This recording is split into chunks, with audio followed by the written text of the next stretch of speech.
States of America and to the republic for which it stands, one nation, under God, indivisible, with liberty and justice for all.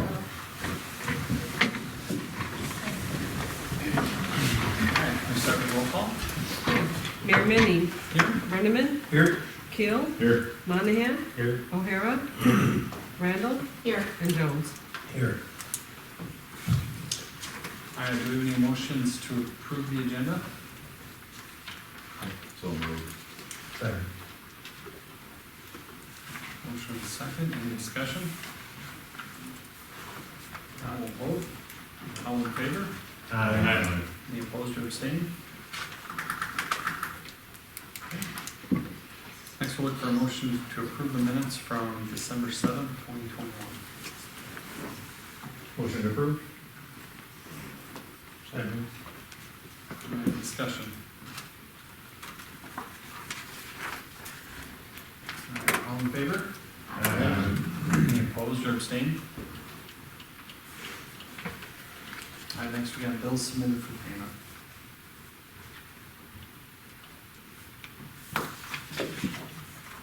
I'll make a motion to approve.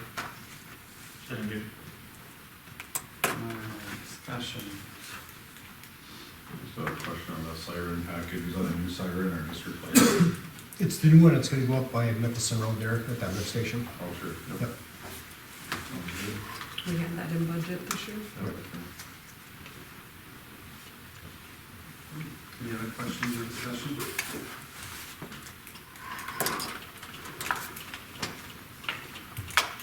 Roll vote. O'Hara? Keel? Yes. Randall? Yes. Brenneman? Yes. Jones? Yes.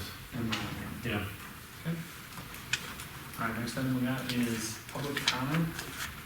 Take any public input up at the podium on any non-agenda items.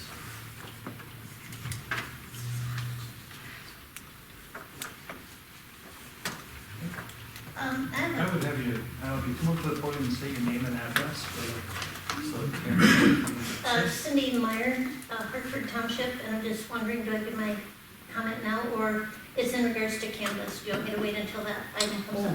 Great question. Yeah, you can wait for that item to come on, being that's on the agenda, that'd be okay. Yep. Any others on any non-agenda items?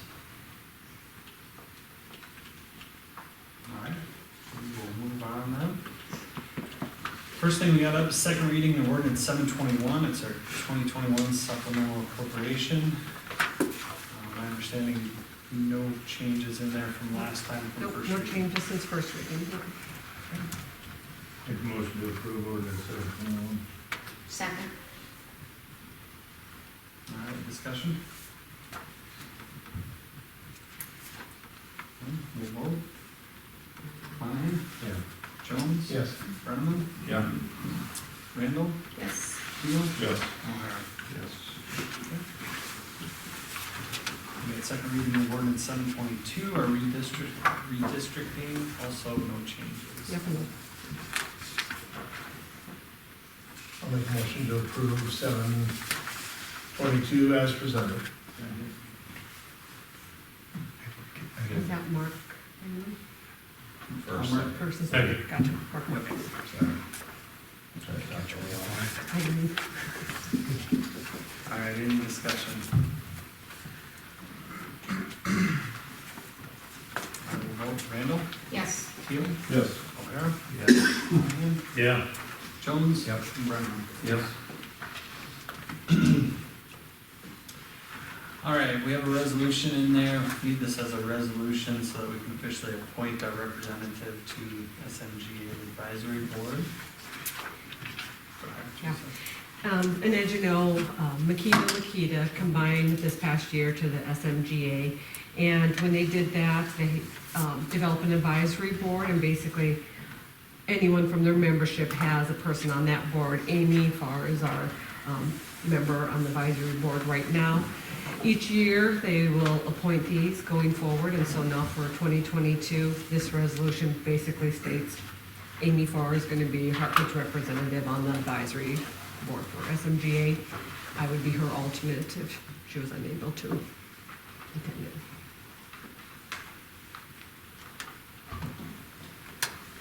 Motion to approve resolution 2021-15. I'll second. Okay, discussion?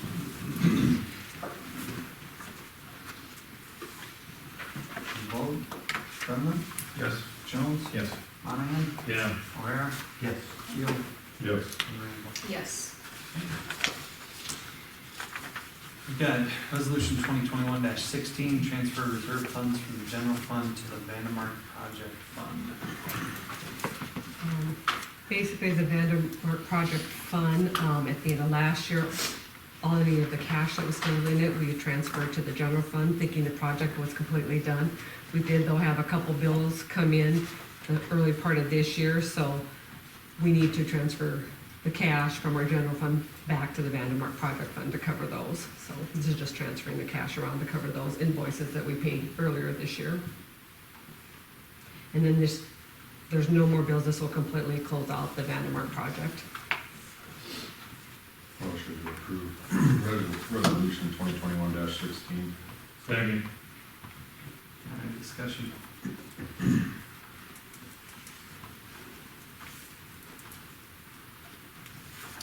We'll vote. O'Hara? Yes. Keel? Yes. Randall? Abstain. Brenneman? Yeah. Jones? Yes. And Monahan. Yeah.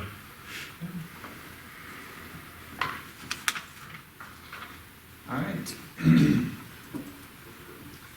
Next item, we've got, we can review the cannabis application, review or approve cannabis application for Dakota Cannabis. This was the three applications. It was for the dispensary, cultivation, and manufacturing.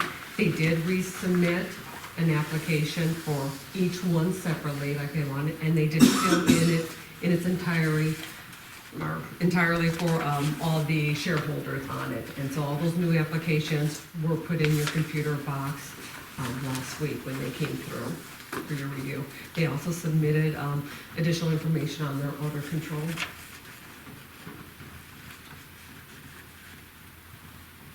So Teresa, for whatever reason, I did not get that, and I don't know if some of our other council members didn't. Hopefully we'll find it if it wasn't there. So where your council packets are, at the very top of all the meetings, there's a separate folder for cannabis, and all the applications should be in there. You have it? This is- Yep, right, is showing it in the box.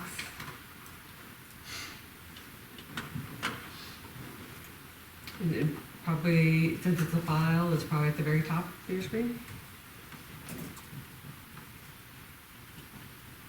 This one that would be approved contingent upon rezoning that property. Yeah, so this is the one that, they have to split the lot in half and rezone the north half for the dispensary to community commercial. Yeah, so they have to replat and rezone. So hypothetically, where does it stand if we grant the, would the motion have to say contingent upon rezoning? Yeah, Yes. I think, yeah, me and Tom have talked about it. You want to put that contingency of replatting So and the rezoning. The two would be all right, but the retail would be contingent upon rezoning.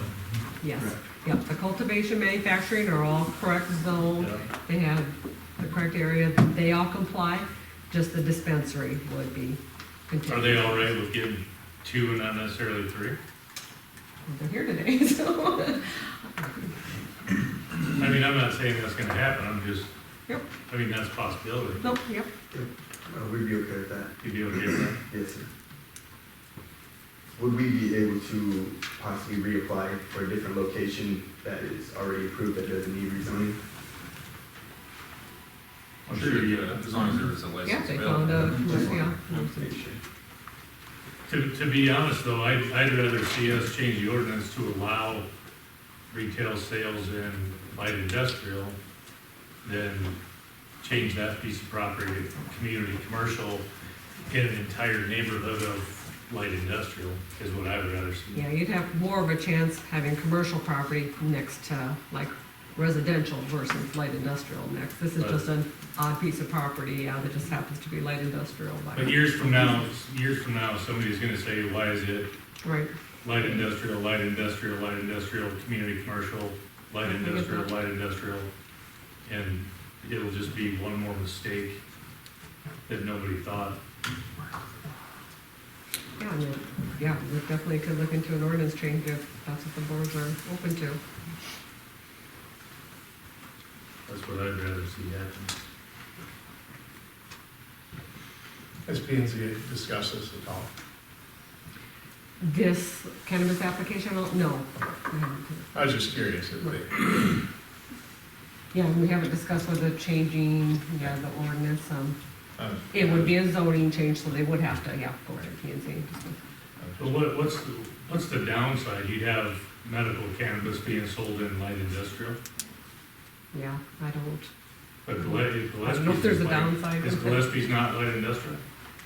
Unless he does, yeah. And they're selling mowers and chainsaws, so Mhm. I don't, you know what I mean? Yeah, I mean, right now, we're selling in light industrial, so this is just right. a different product. Yeah, that's totally up to the board's discretion. No, I'm trying to think of the downside of that too, and it's just not, if you wanna have a retail sales business of any kind, and you choose to go light industrial, because that's where you have a lot, and that's where you choose to be, But you know what you're getting into. you know what you're getting into. Yeah. You're not causing any more issues. And we're willing to take that risk. We understand if, we don't get customers at that area because of the location. We understand that, but again, we need that location set like that for our safety, for transferring products to. No, I'm not questioning, your guys' motives. I just, I understand. to me, it just seems silly to rezone down. I like your idea, I so guess. it makes more sense. Well, yeah, because then you wouldn't, there's a lot you wouldn't have to do. There's a lot you wouldn't have to do, but. Are you Tom? I'm not, Okay. So just curious, why do we have two different addresses for you? there's two, go ahead. His name is Tom and his son's name is Tom, There's so they two both Toms. live at different addresses. He's Tom Senior and then he has Tom Junior. Okay. So we have both Thomases, but no junior on there, and two different addresses for the same name. I'm not looking at it, but my name is Thomas F. Thompson, and my son is Thomas James Thompson. I don't know if their initials are on there or not. No. Okay.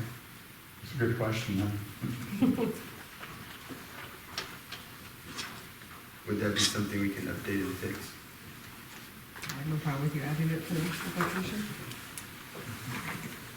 Didn't How know long- anything about that, so. How long did it take to change that ordinance? 2 months?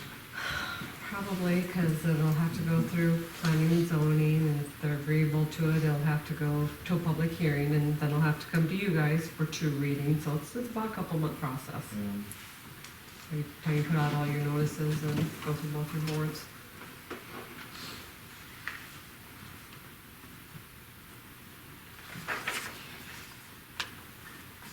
Yeah, it depends on whoever makes a motion on their comfort, but approving it contingent on one of 2 things, or Either or. either. Have you guys started the replatting process? Yeah, yes, we have, yes, we have. Okay. For our Tom, anything new on this or anything No, they- changed since? If you remember, they had all 3 facilities on that same application, and so they resubmitted 3 separate ones. So I think the information would all be the same, and they would qualify for the manufacturing and cultivation, but need the rezone to do the dispensary. Okay. Or modify the zoning ordinance to allow dispensaries in the light industrial would be certainly an alternative that would work. And if the council was to make a motion contingent on either the rezoning happening or contingent on changing it so that retail could work within that zoning. Is there anything else council would need to do with that motion? For instance, contingent on those things happening within, they could say within X number of days, within 90 days, for instance, or Yeah, I something don't- like that, and then you could pull back if there's problems. that correct? I think that'd be fair to do it that way. Nothing gets certified to the state until, because there'll have to be a letter from Teresa saying, as a zoning official, this meets all the local zoning requirements. So for the dispensary, there can't be that certification that goes to, for the licensure until that occurs. So, you could do that so they know that their license is acceptable, but for the zoning issue that needs to be resolved. Okay, okay. You know, one of the downsides of that would be, is right now we have light industrial, well, I assume we have community commercial property too, though, so it's half one, 6 dozen the other, but, I mean, we have light industrial right now in residential neighborhoods. They could potentially turn into retail medical marijuana sales, which, Like I say, we Well, have or community just commercial. keep it clean and make a motion for, just the cultivation and manufacturing, and then take the next step with the replatting and rezoning and go from there, like you were saying earlier at first. And that keeps it a little bit more clean, I feel like. yeah, the two are kind of a no-brainer, the cultivation and the manufacturing. I think the only issue for the applicant would be then why would we go through the rezone if we don't have at least a sense from the council that they're going to approve the license subject to the rezoning? That would be the difficulty from the applicant's standpoint. Because they need to initiate a rezone if that's the process that's going to occur. Right. Which we have so many people that go through that process, they don't know if they're gonna be rezoned or not, so, I mean. But the only reason they're rezoning is for the licensure dispensary. here, right? Mhm. And then the replatting, so that they've got some investment involved in doing that, that's. Mhm. Right, but planning and zoning has to approve it. Absolutely. We can, Yep. so in my opinion, it doesn't matter what we vote on tonight for the dispensary. We could say contingent on approval, but if planning and zoning says no, then they're out either way, or Right. possibly. It's Well, just planning and recommendation zoning- though, isn't it? Yeah, like I say, plan and zoning's a recommendation. You still have the final vote. Okay. Yeah. But you want to run it through their board and make sure they're. This way, if if it looks like you're gonna go ahead with it, they can always look for other land too. They'd have that opportunity to find a different place to put something. So, instead of looking for land and not having an opportunity to have a dispensary. Right. Any other questions? Jeremy, there's a woman back here that wants to say I something. agree. Yeah, that's why I'm asking if there's any questions for him, otherwise. Yes, Mr. Mayor and Council. My question is this: could you tell me the law that gives the city or the town to issue these licenses to a business person without the public having a vote on it? Well, this went through state law, and I don't know if I'm going to speak to it as our attorney could, but, When the medical marijuana legislation was passed, licensing was left to the local towns to adopt regulations that they would utilize in determining whether licenses would be issued. The city of Hartford went through a process of adopting ordinances that authorized facilities depending upon the zoning. But there's several types of marijuana facilities that are authorized under state law, 4 different types. The city of Hartford went through 2 public hearings on each of those ordinances that they adopted. Those were all approved by the planning and zoning recommendation and then approval by the city council. And so they adopted those ordinances that were authorized under state law for the types of facilities that are being applied for by these folks tonight. So, sir, was the public aware of this, the residents that live in this area, because of what this could possibly do to the population and the people that live here? Was it something that was written up so people knew what was coming into the area? It was, as our attorney said, we've had as many public meetings as we could possibly have on this. It was all public notice. Our planning and zoning meetings were public. Our city council meetings were public. All of that, it was basically, we had a joint meeting with the planning and zoning to discuss this as well. right? And the ordinances were all published before they went into effect. And when the ordinances were passed, the exact locations of any facilities was unknown. And the facilities are gonna be based upon where zoning may permit them to be. But there was no way for the council or the planning and zoning commission to know where someone might choose to ask to have a facility located. I'd also add that it all happened at the exact same time that it was happening in all of the rest of these area communities that had the same public meetings going on. I mean, all within the same time frame, basically. Crooks was having their public meetings, Brandon, T, Hartford, Sioux Falls, it was pretty public to know. I know what was there's going quite a on. few in Sioux Falls, South Dakota. There's quite a few in Sioux Falls, South Dakota. Sure. But I just want to say something. We just moved here a year and a half ago, and we love your community here, and we like the small town thing. But we've been in many different cities and towns, and we've seen what this can do to the people's lives, and sometimes it's a detriment. I understand. And I should have got that at the beginning, just so we have for our record too, for our minutes. Your name and address, please. Catherine Bruns? Kathleen Brown. Steve. And you live here in Hartford? Yes. Okay, awesome. And I will just say, just general information, all of our agendas are always published on the city's website. I know when I moved here, that was something that I wasn't involved in the council, but as a citizen, when I moved here, I looked at the agenda and the minutes and things that would be of concern, and then came, as all of you people have, and voiced concerns. So all of those things are out for public record, of what's coming up and what's discussed. Thank you. Yep, thanks for being here. Come on up, Cindy.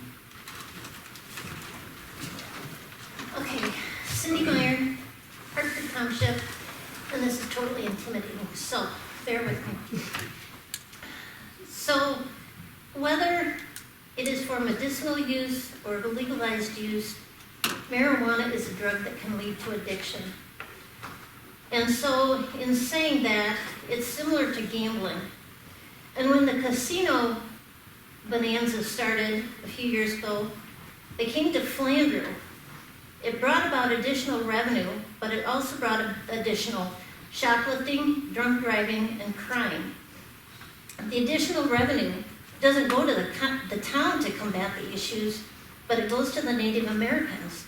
So what did the town gain? The town is now known as the place to go gambling.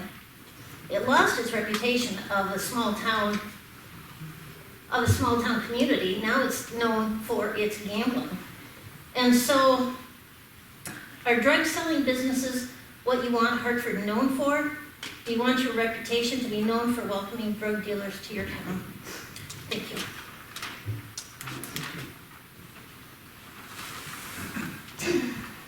Can I add something, please? Sure.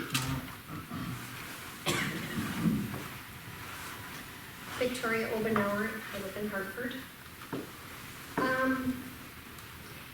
I just was kind of looking, since I was in healthcare, I decided to look at some of the laws, if you will, and what physicians are required to do.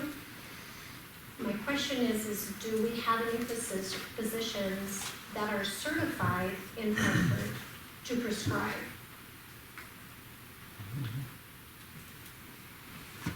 That's my first question. Second question is, I know Sioux Falls has, I think, 5 facilities that has cannabis. I don't know anything about it, I'm sorry. Whether they're dispensaries, distilleries, I don't know anything about it. All I know is they have 5 facilities in Sioux Falls, a town of over 200,000 people. We have a town of, what, over 3,000? Why do we need 4? We've That's only just my authorized question. three, we've only authorized 3 dispensaries. Okay, but still, when you look in comparison to the size of our town, to Sioux Falls, can you honestly look at me and give me a reason why? Is it just money? Well, I don't think our process for that was based on what Sioux Falls is gonna do or what Sioux Falls isn't going to do.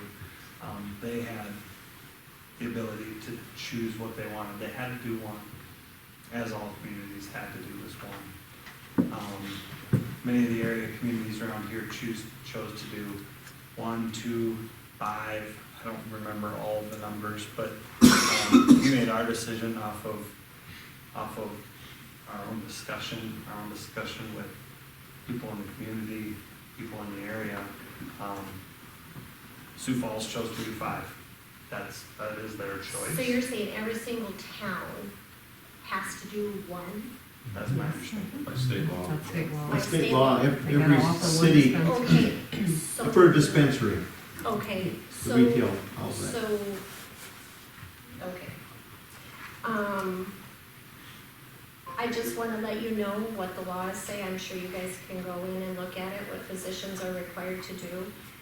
But CNPs and PAs cannot prescribe this, only physicians. So, are there going to be any physicians practicing near Hartford? Or are they going to get their prescriptions from Sioux Falls? Are we gonna have people West River coming over? I mean, is it just like alcohol? We can just go wherever we want and get You have a medical marijuana? card. If you have a medical If you have a card. medical card, but we all know people abuse alcohol. Who's gonna abuse the cannabis? I'm sure it's just like any other vice.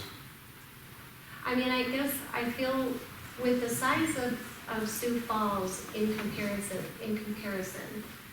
you know, I wasn't fortunate to have my kids raised here, but I'm sure many of you guys have. And I just think of our kids and our future, and I think, what do we bring into Hartford? Are we bringing anything that is benefiting the kids? The kids are the future. We're finishing a couple ball diamonds for the kids. And how many years hasn't it taken to do it? That But it's taken a yes. while, but it's a process. Right. But now, just like that, we're going to have 3, I don't know, dispensaries, distilleries, whatever, grow it, whatever.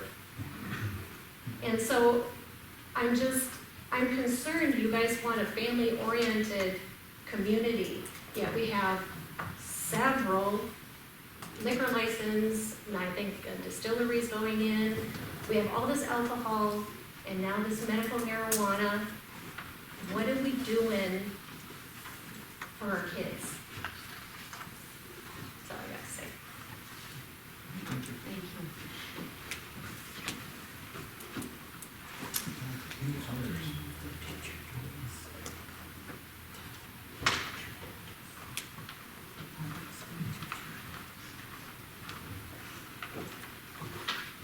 Dave Oben on Hartford, 101 North Main.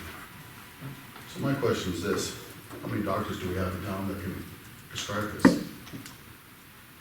That don't matter. Well, don't you want to keep business in town? I mean, it's about tax base, right? Get enough facility. We don't control the doctors, and the doctors control the license. And if you don't have a state license, you can't buy. So have you talked to doctors? How many doctors are interested in our area? But yeah, we're jumping the gun for 4, 3. Where's the moral character? Where's the moral character? We're just gonna sell out? These are prescribed by a doctor. Prescribe whatever. They're prescribed by a doctor. Yeah, It the doesn't doctor matter has if a that relationship doctor with a lives patient. Right here in this The community. doctor has a relationship with a patient. So how many patients here in Hartford are gonna go to a doctor, if we don't have doctors here, they're gonna be in Sioux Falls. How are we gonna dispose of all this stuff? We don't have doctors in Hartford that treat cancer either. No, we don't. Why aren't we targeting them? Why aren't we getting some of them here? Why aren't we working on getting restaurants here? I'm just asking a question. And we are working on all of those things. It's Oh, but the just- alcohol and drugs, sure, go forward. It's just that when the state comes out with a requirement, and then we need to move forward on it, and a doctor can prescribe it, they don't have to live here in Hartford, they don't even have to live in Sioux Falls. To But they have- Victoria's point, yes, they could come from West River. As long as they have a medical card, they can pick their dispensary. I'm It's certified. free Are you enterprise. certified? So how many are certified? That, I don't know why we would know that information. Well, if you're gonna pass for 4 or 3 or whatever, even 1, wondering how that they gotta be certified to spread the marijuana? We don't ask the same we don't ask the same thing. like Well, maybe pharmacy you comes should, into town. maybe you should, maybe you ought to start considering some things. This is great, we would have loved this discussion when we were struggling trying to decide how many of these licenses to issue. Well, it's funny, because This we haven't room is heard a word empty. until a week ago. Crickets, no one showed up for those meetings, and those were publicly posted, just like this meeting was. Yeah, just like the one when you sold the land across the street from my place. Gave it to the other thing so they can build a little bar. Nobody else got a chance to buy that land. This is horse crap, guys. It's horse crap. I would ask, did you go to the state when the state was approving this? Did you have the same conversations as we did? Because all we are following is state law. This isn't just a Hartford thing. Okay, By so the any president means. lays down a law, Mayor. The president lays down a law. Texas is fighting it. Other states are fighting different things. Did you fight it? Or just go along to get along? I'm just asking a question. I wanna jump in here, Dave. I totally get the medical marijuana, and I totally get the chiropractor that's licensed to give a medical card for somebody so they can get a medical prescription. I get all that, that doesn't fall short on me. But the voters in the state of South Dakota, from Minnesota to Wyoming, opened up this Pandora's box. It wasn't the city council of Hartford, it was the voters Okay, so of you the had 2 state more other of the than 1. state of South Dakota. So you had 2 more instead of just 1. That's the mandatory. So who opened that box? Because you guys made the vote. We did. But It's all if- a matter of public record. But so- if we focus on prescription medical marijuana and not the medical card from a chiropractor because your shoulder hurts. If we focus on cancer patients that cannot hold down food, I understand. that use medical marijuana to eat for sustenance, and somebody has a distillery, just like Hy-Vee Pharmacy, what does it matter whether we have Medicap, a Lewis Pharmacy, a Hy-Vee Pharmacy? What does that matter? Because they deal in prescription legal drugs. And that's what we're talking about tonight. We are talking about legal prescription marijuana voted on by the citizens of the state of South Dakota. I agree. No more, So- no less. All right, so how do we handle, how many more sheriffs are we gonna get in town, deputy sheriffs? Driving under the influence is driving under the influence, I don't care if you got a medical condition or not. Have we dealt with that? We already had one lady get killed. No sidewalk, forced to walk in the street. Ice, winter, have we dealt with that? Where she was killed, there was no sidewalk. Correct. And right after that, all of a sudden, the city put up a light. That's interesting.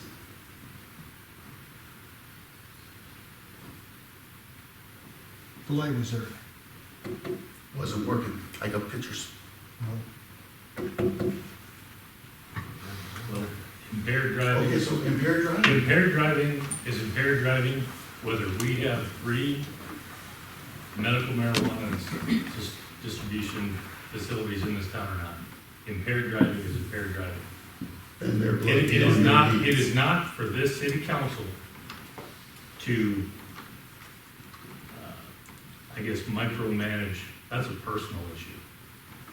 Whether I get a medical marijuana card and go to a dispensary and get baked out of my gourd and get in my vehicle, that's on me. That's not on this council. That's not on the voters in the state of South Dakota. That's not on anybody but me. It's no different than if I go to the Goat, if I go to the South Bar, if I go to the Legion, it's no different. That's on me. Or maybe use your prescription for a. Yeah, and it's no different than if I go to Sunshine and buy packaged liquor and resell it to an underage minor. There's absolutely no difference. I understand the slippery slope which you talk about. I really do. And you guys are on Shit, we're all on it. You're on it. I'm on it. We're all it. I on don't it. think so. I got a voice against it. Well, I got a voice against it. And you know what? Their blood won't be on my hands. This is really a sad day. And you're leaving the way. It's despicable. What do you know about medical marijuana? What do you think, so?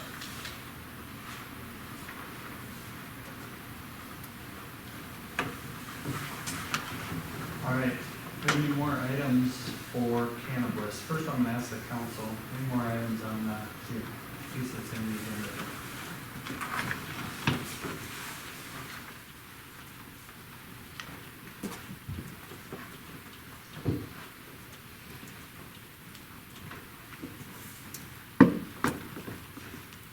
Yeah, Jerry, would you like a minute? Gary Meyer. I'm sure you're all tired of looking at me complaining about the sewer, but I truly feel that's an issue of right and wrong. And after I was here at last 2 weeks ago at the meeting, I felt I had to change my priorities. Could not believe what I was witnessing. The whole city council and city leaders interviewing 4 drug dealers for 3 licenses to set up shop in a town of 3,600 people. Are there that many sick people in town? And you say it's for legal prescriptions only. Do you also believe that criminals don't own guns? Ask you. the voters, I understand, don't get me wrong. No, well, let me say number one. Number one, nobody in this room knows how I personally feel about this matter. Nobody in this room knows how I vote. But I have the privilege of sitting at this table and going down this muddy road.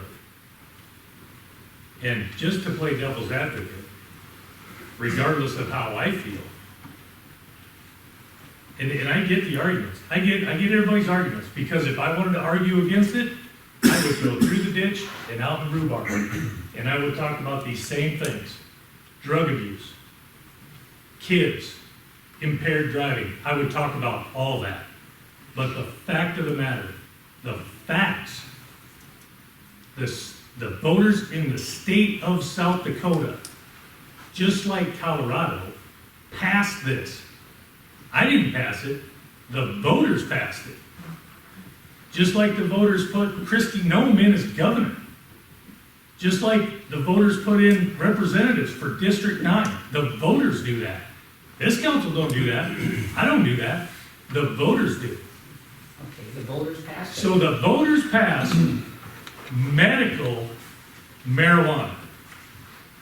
Medical marijuana.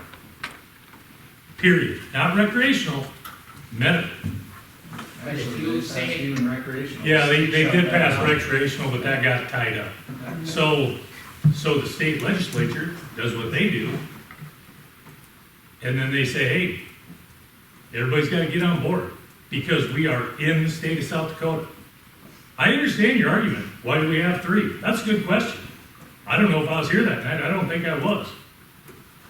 But the fact of the matter is, that's what we got. We got 3. I personally think we did a shitty job writing the ordinance. I think we need to revisit that. I think you But revisit that it does too. not affect this tonight. It does. It does not, because these people have paid their money and they're here. So it's about the money. So these people will be grandfathered in. Yes. No, they follow the law. They followed what this city council passed in the ordinance. Mm-hmm. So that's what the ordinance is now. I strongly believe we need to revisit this, but the ordinance we're dealing with is the one we got in front of us tonight. Okay. And they have checked all the boxes. There's 3 I know. available licenses I realize for distribution. I'm not of- arguing their point. You're the one that gave them that option. I'm arguing, you said the voters passed this law, not you. The voters passed the law that you have to give 1 license.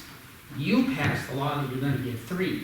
That's right. And you make the argument that if you, I don't know your personal feelings, but I I'm kind of agree. gathering that you don't agree with it. So then why did you all vote unanimously Okay. last week to approve it? Okay, so here's your argument. This council voted for 3 instead of 1. That's a good argument. But like I said, I don't think I was here, and I don't think any of these people were here. No, that doesn't excuse you because You you weren't weren't here. here. That's right. Because you said that you had many meetings on this and the public could have attended. Could've. Well, did you not attend any of those meetings when they were discussing 1 or 3, or are you Oh, I'm trying to sure I say you did. get by just Oh, because I you didn't can vote? make the case for 3. I could certainly make the case against 1, because I don't believe in a monopoly. So right from the get-go, I'm at 2, because I don't believe in You only have monopoly. 1 grocery store. You only have 1 Pizza Hut.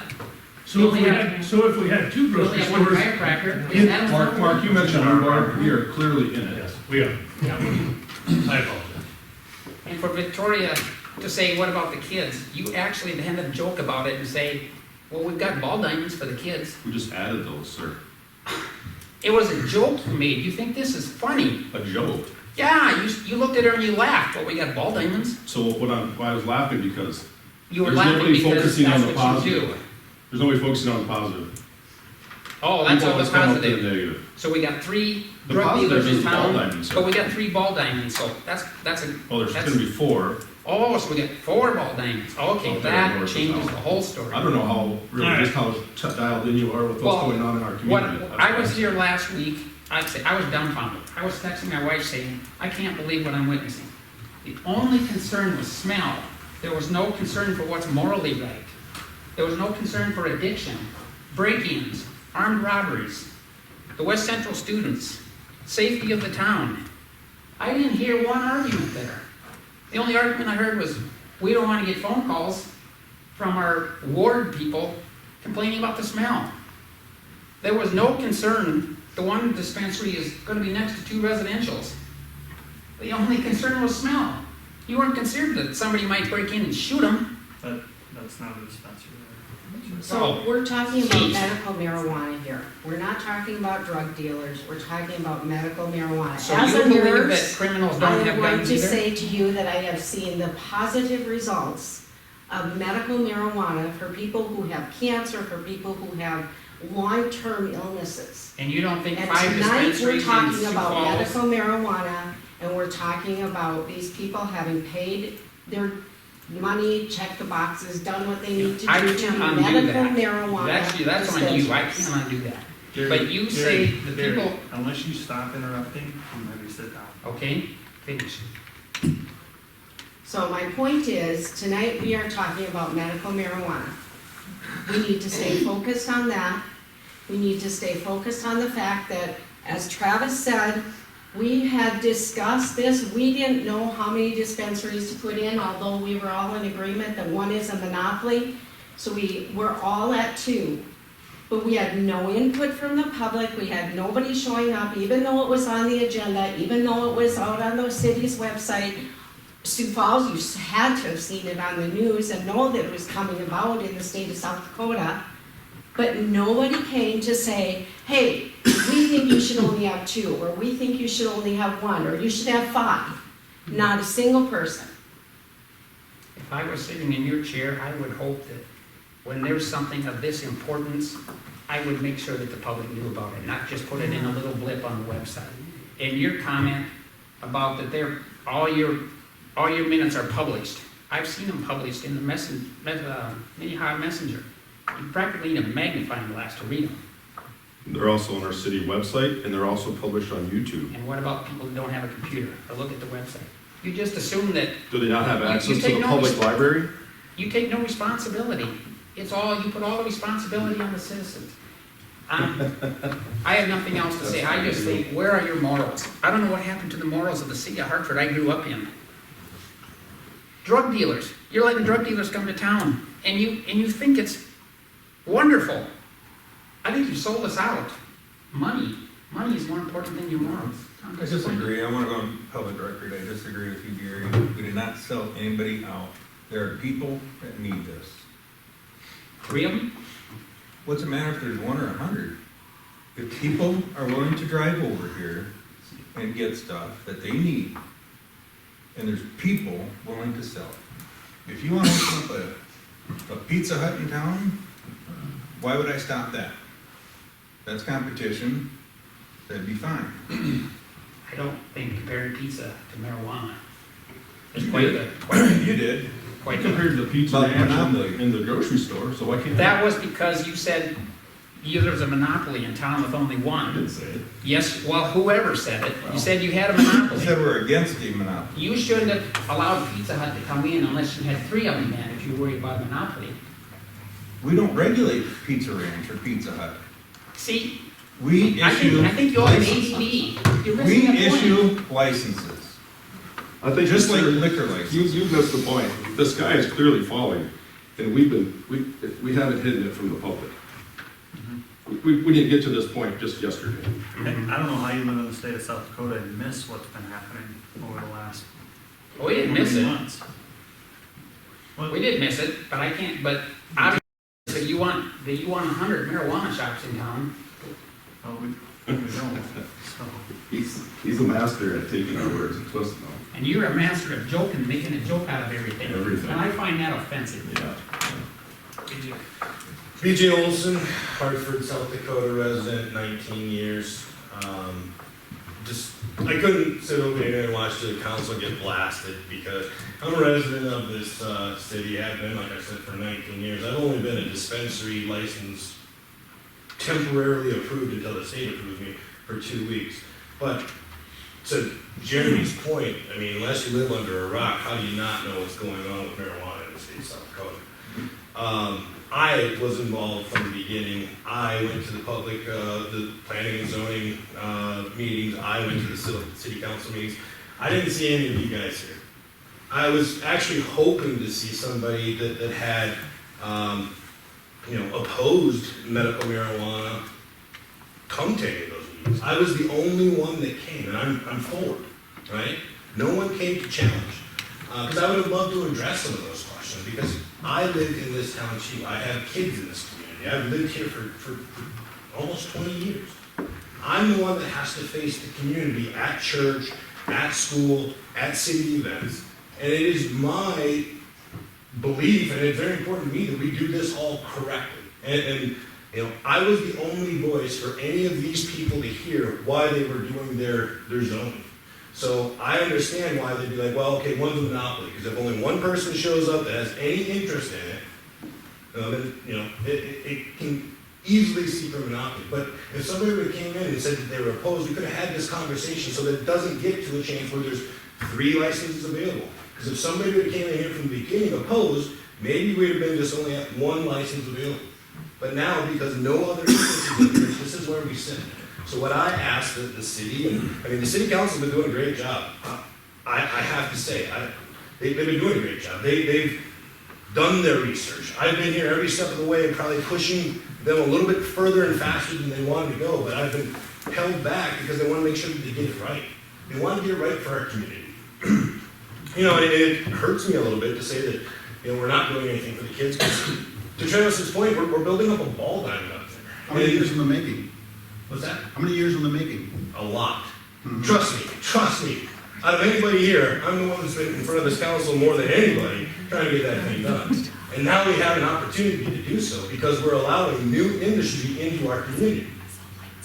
This doesn't have to be a negative thing unless you make it a negative thing. This is a medically recommended product to help people.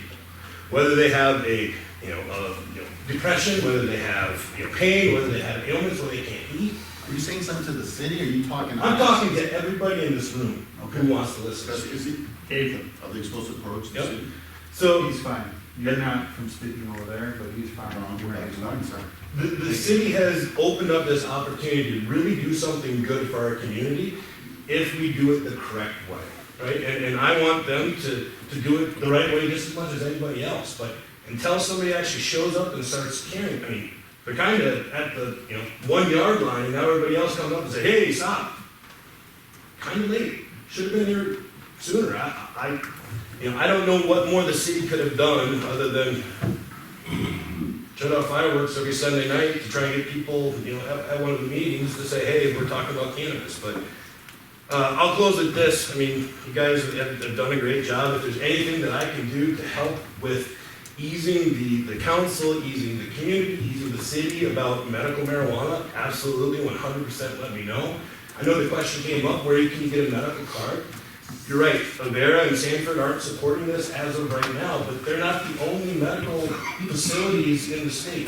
There are doctors in the state that are giving recommendations. There are licensed physicians in the state of South Dakota that are giving licenses. I saw one on Sunday in Sioux Falls who submitted my medical license to the state.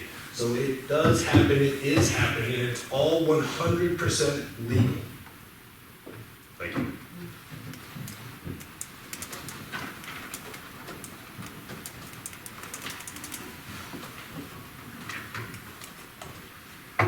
Dave Obenauer, Hartford, 101 North Main. I probably got the most money invested in this stinking town. Renovating something that you guys didn't want, seeing downtown die. Ball diamonds. Do they have bathrooms out there yet? We were approved for a grant, we've got a construction project happening. How many years has it been now? Do we have concessions out Can I there? ask you the same thing about your building, Dave? I'm open and running. I'm open and running. It's It a took me process, 10 years, isn't it? one man show, and I had to fight It's a you all the process. way. It's a Well, process. First of all, yes, I'll answer your question. Concessions, ball diameter, concessions, bathrooms, that whole works is going up there, along with the project for sewer, water, the whole thing. That is not what we're talking about here tonight, though. We're talking about Pete's and everything else. All right, do you have anything else Okay. for us, Dave? Yeah, I got something to say. You stand in the way of righteousness, and I'm very despicable and that is upset with you, Levon. But you know what? Here's what I'm gonna do. I turn you over to Satan for the destruction of the flesh. Okay, look it up, 1 Timothy 1, 18 through 20. You figure it out. Second reference, 1 Corinthians chapter 5. Deal with it. Have a good night. Thank you.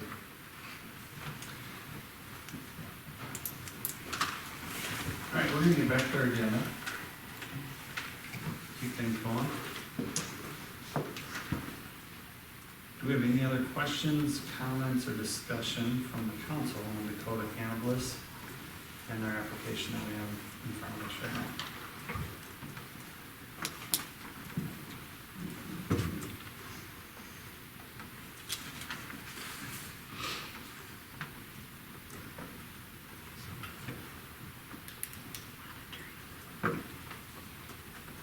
Okay, hearing none, do we have any motions to table or approve either of the applications that are on the agenda right now?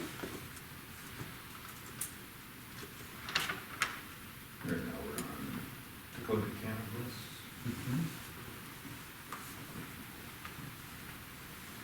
I'll make a motion to approve license for cultivation for Dakota Cannabis. I'll second. Got a motion for the cultivation part of that one. Motion and second, any other discussion?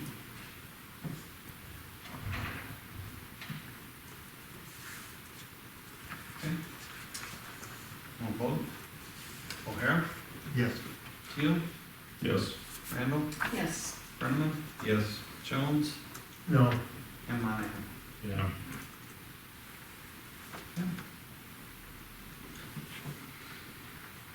Motion to approve the manufacturing application for Dakota Cannabis. Second. Discussion.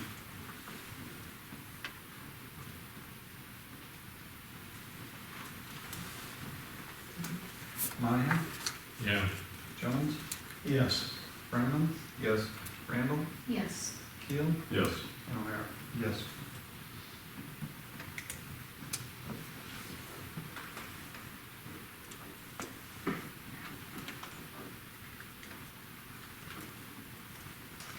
All right, any motions or further discussion on the application for the dispensary for the growth cannabis?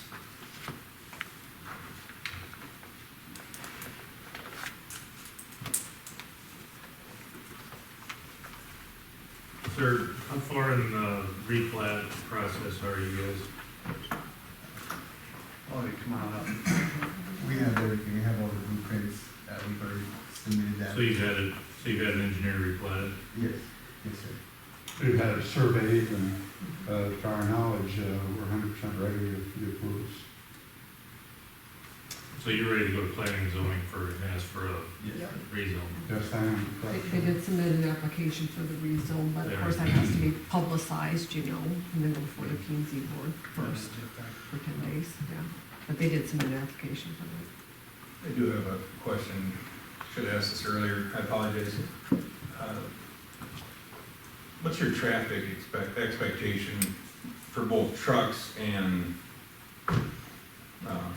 if you had a dispensary? What kind of traffic are we gonna have? Yeah, traffic counts. I'm gonna get up here and try to answer that, because I don't think I can, but you asked me to stand here, and I will. That's a good question. You know, as we get into medical cannabis, how many people will use it? You know, I think there's a necessary evil. My wife has had MS for 20 years, and each day, every day, she suffers from pain, so I kind of look forward to the medical cannabis, and certainly not recreational. Cannabis is gonna be like alcohol or anything else. If it's abused, that's a problem, you know. But we gotta take our life into our own hands, I guess. But that is a good question. I don't know, I can't answer that question. What is your thoughts? As we talk about people requiring, you know, the medical cannabis, I don't know. I wish I did. And then, of course, you know, we're not gonna be the only player in the state of South Dakota. There'll be other people going after the same business. So I can't answer that. I would think, does 10% sound reasonable? Of the population? I don't know. Carlos? I would say our traffic is gonna be controlled, of course, by how many people have the medical license in the area. To a point, like the lady had said, people, and like you had said, people who are traveling through the state, who are from the state and have a medical license from the state, can stop here on the way to Sturgis. You know, for example, how many people travel to Sturgis during that time? We could have thousands and thousands of people coming into our facility. We do know that we have numerous entrances to our facility, even with the replot. We do have enough parking spaces to withhold customers and their patients. So I'm sorry I can't answer. That's all right. I probably went down a road I didn't need to, but I was just curious. But it'll be interesting, you know, we're looking at probably between, I'm gonna say the dispensary and the grow, we're probably looking at a $4.5 million investment.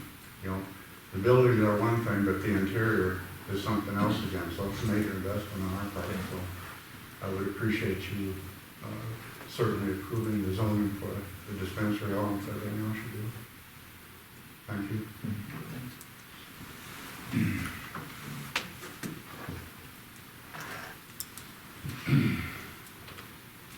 Tom, what's that motion look like, just contingent upon the It'd be rezoning contingent on passing?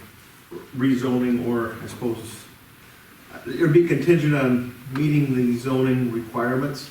That way, if you prefer to change your ordinance, you could do it that way, or if it's through a rezone, it could be done that way. That would leave that Yeah, but flexibility I for think you. they're far enough down the road right now, though, that it'd seem foolish to have them. do that. Until they meet our zoning requirements, like Tom said, I wouldn't be able to send that certification form to the state, so they wouldn't be able to get state licensure.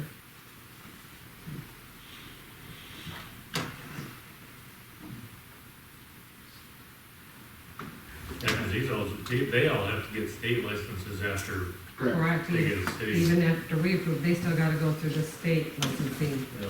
There's a whole different set of regulations that they impose on all of the facilities, Right. the security and.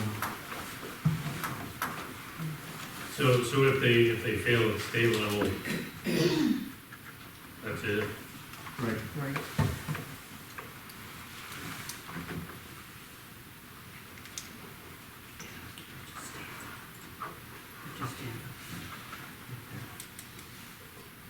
Come on up. My name's Ken Bruns. I moved here roughly a year ago, like my wife had said.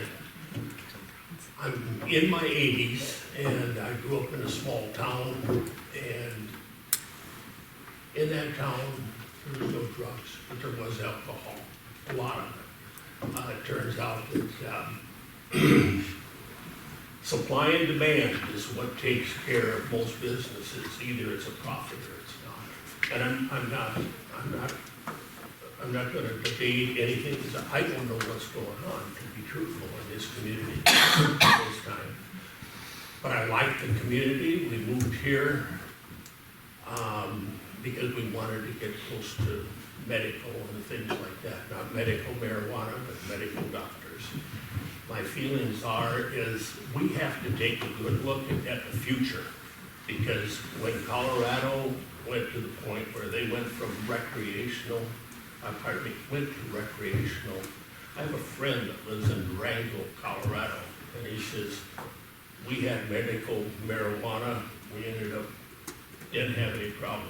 The minute that they passed that recreational was coming about, it turned out that he says we got people sleeping on the park benches, we got people moving in that don't necessarily live in the community, things like that.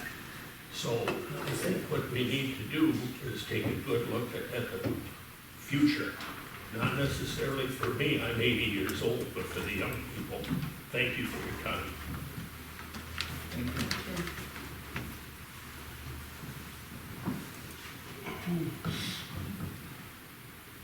Tom, I have another question. Okay. So right now, by ordinance, we allow 3 dispensaries, correct? Correct. And that can change by changing the ordinance. We can change that down to 1 by state law. The licenses that have been issued would be They grandfathered. remain, Yes. maybe grandfathered in year to year. I think they would, I mean, I think might have an issue of some inverse condemnation if you, How's that work though? Because can't we do that with liquor licenses? We can turn down a liquor license.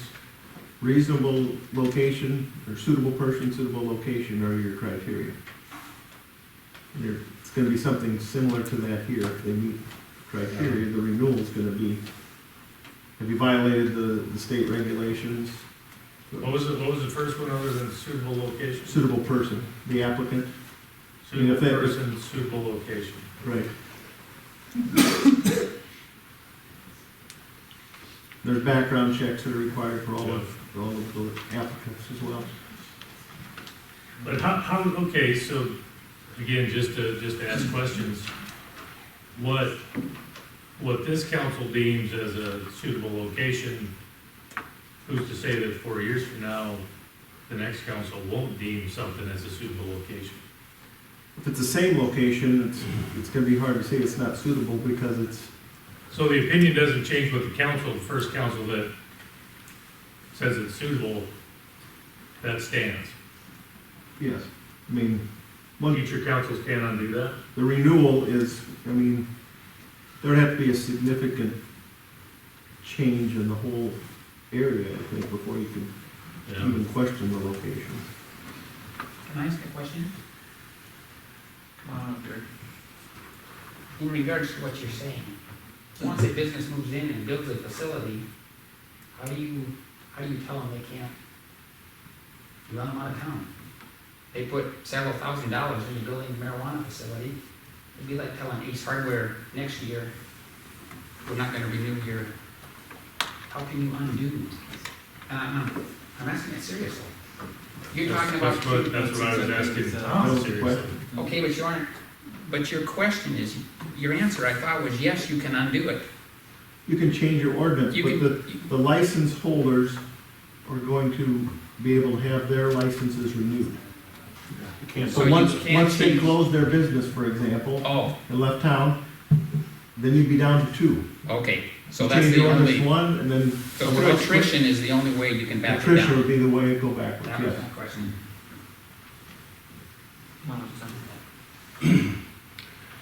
My concern is the state, first of all, passed that we were gonna be able to have both recreational and medical. Then it got dropped where they could only take one for that vote, so it became the medical. If we end up with all this coming into the community and the state now says we are going to allow also recreational, we have a magnet here, we have businesses here that are able to supply both needs. That's something that I think we should take into consideration.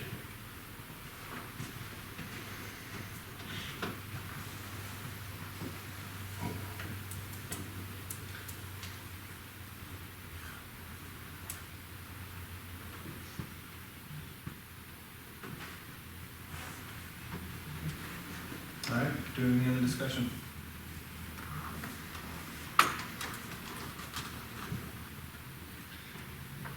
I just have one other statement. Come on, Again, Cindy Meyer, I did contact a few people in regards to asking them. They are longtime Hartford residents. And I asked them the question if they were aware what was going on. And it is unfortunate because they both said, I haven't been paying attention. We have all fallen into that. We're not paying attention anymore. The thing that got us paying attention is what is going on in this country. Our country is being destroyed. People are finally taking notice that things are going wrong. People are finally starting to notice. So I understand what you said. You have given the approval. You have been talking about this for months. My question is, you can see that there's people here that have concerns. Can this train be backed up? Can this just be backed up a little bit and give the people an opportunity to come and voice opinions? Can you somehow put something in the paper that would get their attention as to what is being proposed? I mean, is it too late to back up this train and give people a chance for input? That would be my question. Thanks.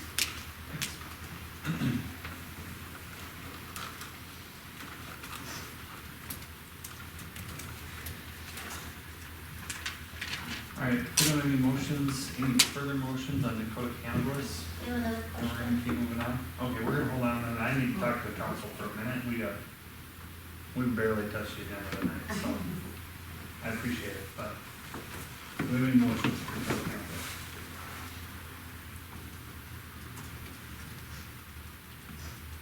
For the dispensary. Correct. Teresa, what's it look like if they go to planning and zoning, does planning and zoning make a recommendation, or do they make the reason? They make a recommendation. They make a recommendation, so at that time, it would come to the council for either approval or, Yeah, they'll either recommend to approve or not approve, whichever one. It still comes to city council for final approval. well,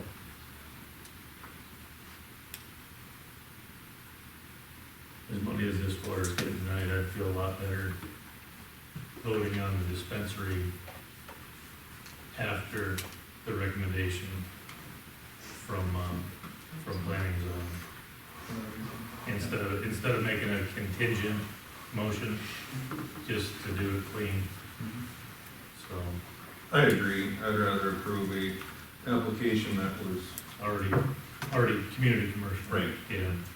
Just, and I have no problem against the dispensary up there, my problem is that it's not zoned properly. Yep. And we're approving a license, so. No different than when some of the applications were filled out incorrectly, some of my thoughts are the same. Motion to table the application for dispensary for cannabis until plan and zoning recommendation. Second. Okay, motion and a second. Full vote. O'Hara? Yes. Keel? Yes. Randall? Yes. Brenneman? Yes. Jones? Yes. Monahan? Yeah. All right, next item we got up is to review or approve the cannabis application for Grow Farms. Took a look, Teresa's got, had some updated information in our packet about their plan for orders and all of that, so. This is. Questions, discussion, otherwise I'll have, Andy, I'll have you come up and talk to you probably in just a second. Yeah, come on up.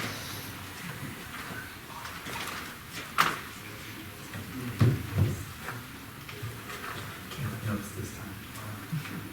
Mr. Mayor, lady, and gentlemen of the City Council of Hartford, I come before you once again seeking your endorsement and approval of my cultivation facility. I have provided to you my order control plan in advance of this meeting and feel it addresses the concerns you raised in the last meeting on 7th December. We will be good neighbors to those residences in the surrounding area by controlling and limiting odors given off by our facility through a set of robust controls that involve both updates to our facility structure as well as methods employed on a constant basis internal to the facility outlined in the plan. My last statement to you is overly brief, so I wanted to take this time to more fully explain our facility's concept to you, to shed light on our plans, and highlight ways in which we may be different from other similar operations you have seen in the past. First, our operation is 99.9% hydroponic. The only plants grown in soil will be our mother plants for cloning purposes, and there will only be 8 of them in total. Getting back to our hydroponic method, we will use commercially available hydroponic kits to grow cannabis. These kits have already been established as capable of doing so. I want to be clear on this point. Aside from the 8 mother plants, my facility will contain no soil. The mother plants will be checked daily for the presence of any odor-causing contaminants as per my odor control plan. Second, my facility's growth will be gradual. We plan to add between 1 and 2 new hydroponic kits to the facility each week. Given the facility size, it will take 5 years to reach full capacity. What this means to you is that our growth will be very granular and incremental. If there are any potential issues which arise, they too will be on an equally gradual progression. We will have time to address concerns at the earliest emergence before drastic steps need to be considered. Again, maintaining our social license to operate is key to our business. We will be good neighbors.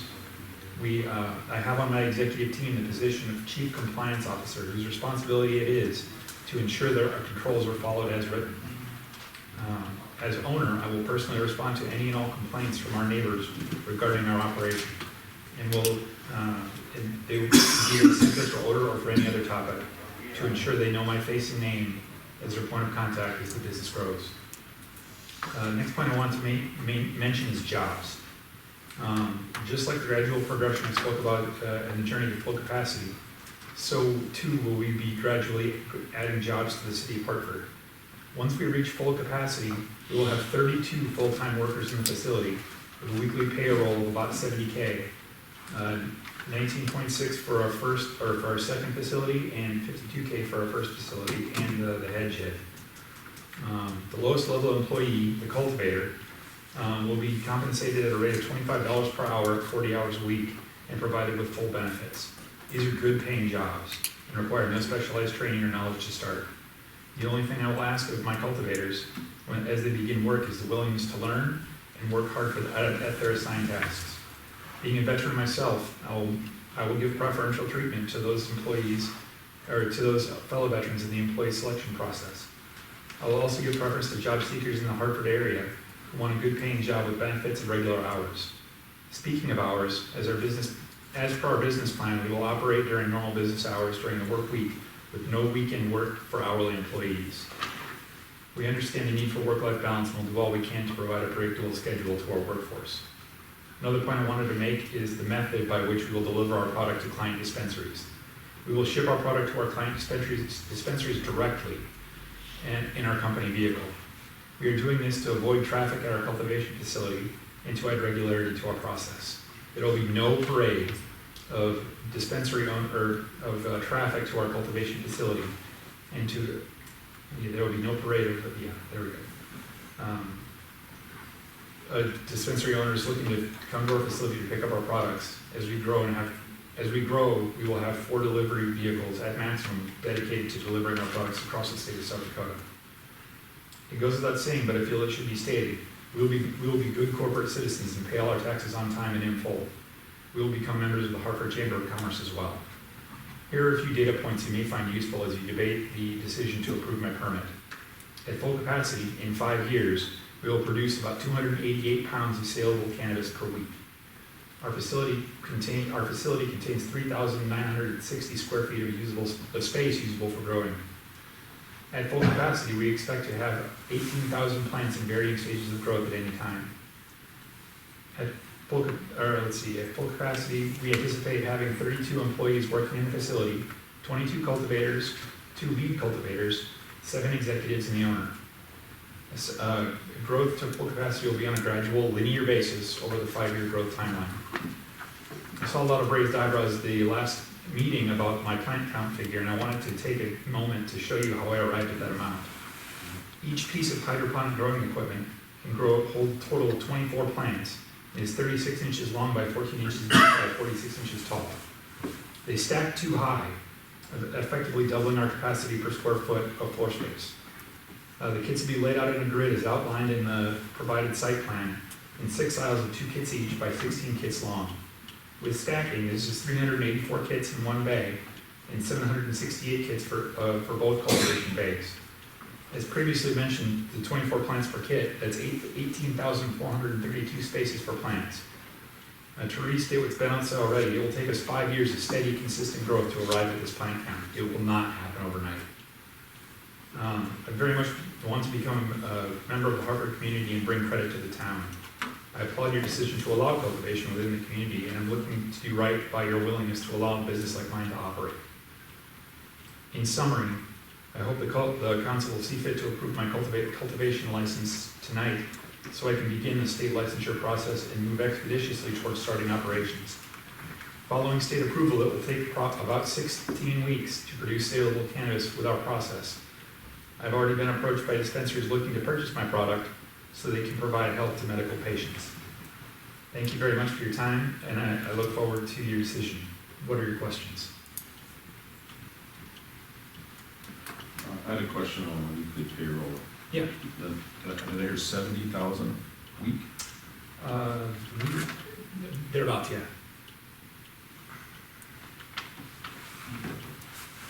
Did I see in my review, you talked to Craig about this, about water usage or wastewater? Did I think that? No, I've discussed it with the state and have received a determination from the state that no wastewater permit is necessary. So you plan to be in that location for 5 years? Plan to be in it for 10. It'll take 5 years to reach full capacity. Yeah, that's What's your what I was trying to say. Sorry, No. what's your capacity after 1 year? After 1 year, it would be 1/5. I don't have a calculator in front of me, so I don't know what that is, but 3,800-ish? thereabouts. Yep, it's on a linear basis. So I believe the other growers had figures of 30 or more. employees as well at full capacity. Concern with that is your location and parking. Yep, we will address that as, you know, as we come to it.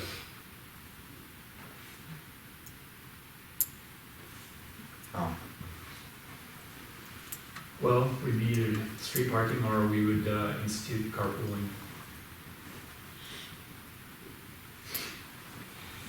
Other steps we would take as necessary to address the concern.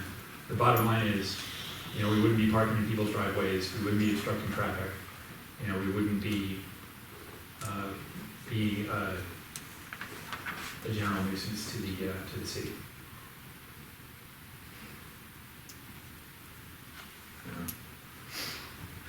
In 30 is your number of employees you expect to have when you get to your max capacity of 5 years, is that correct? Did you mention how many you're gonna have starting out here, how many employees you're gonna be? Just you first?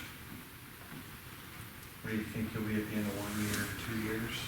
5 people. 5 people, 5 employees?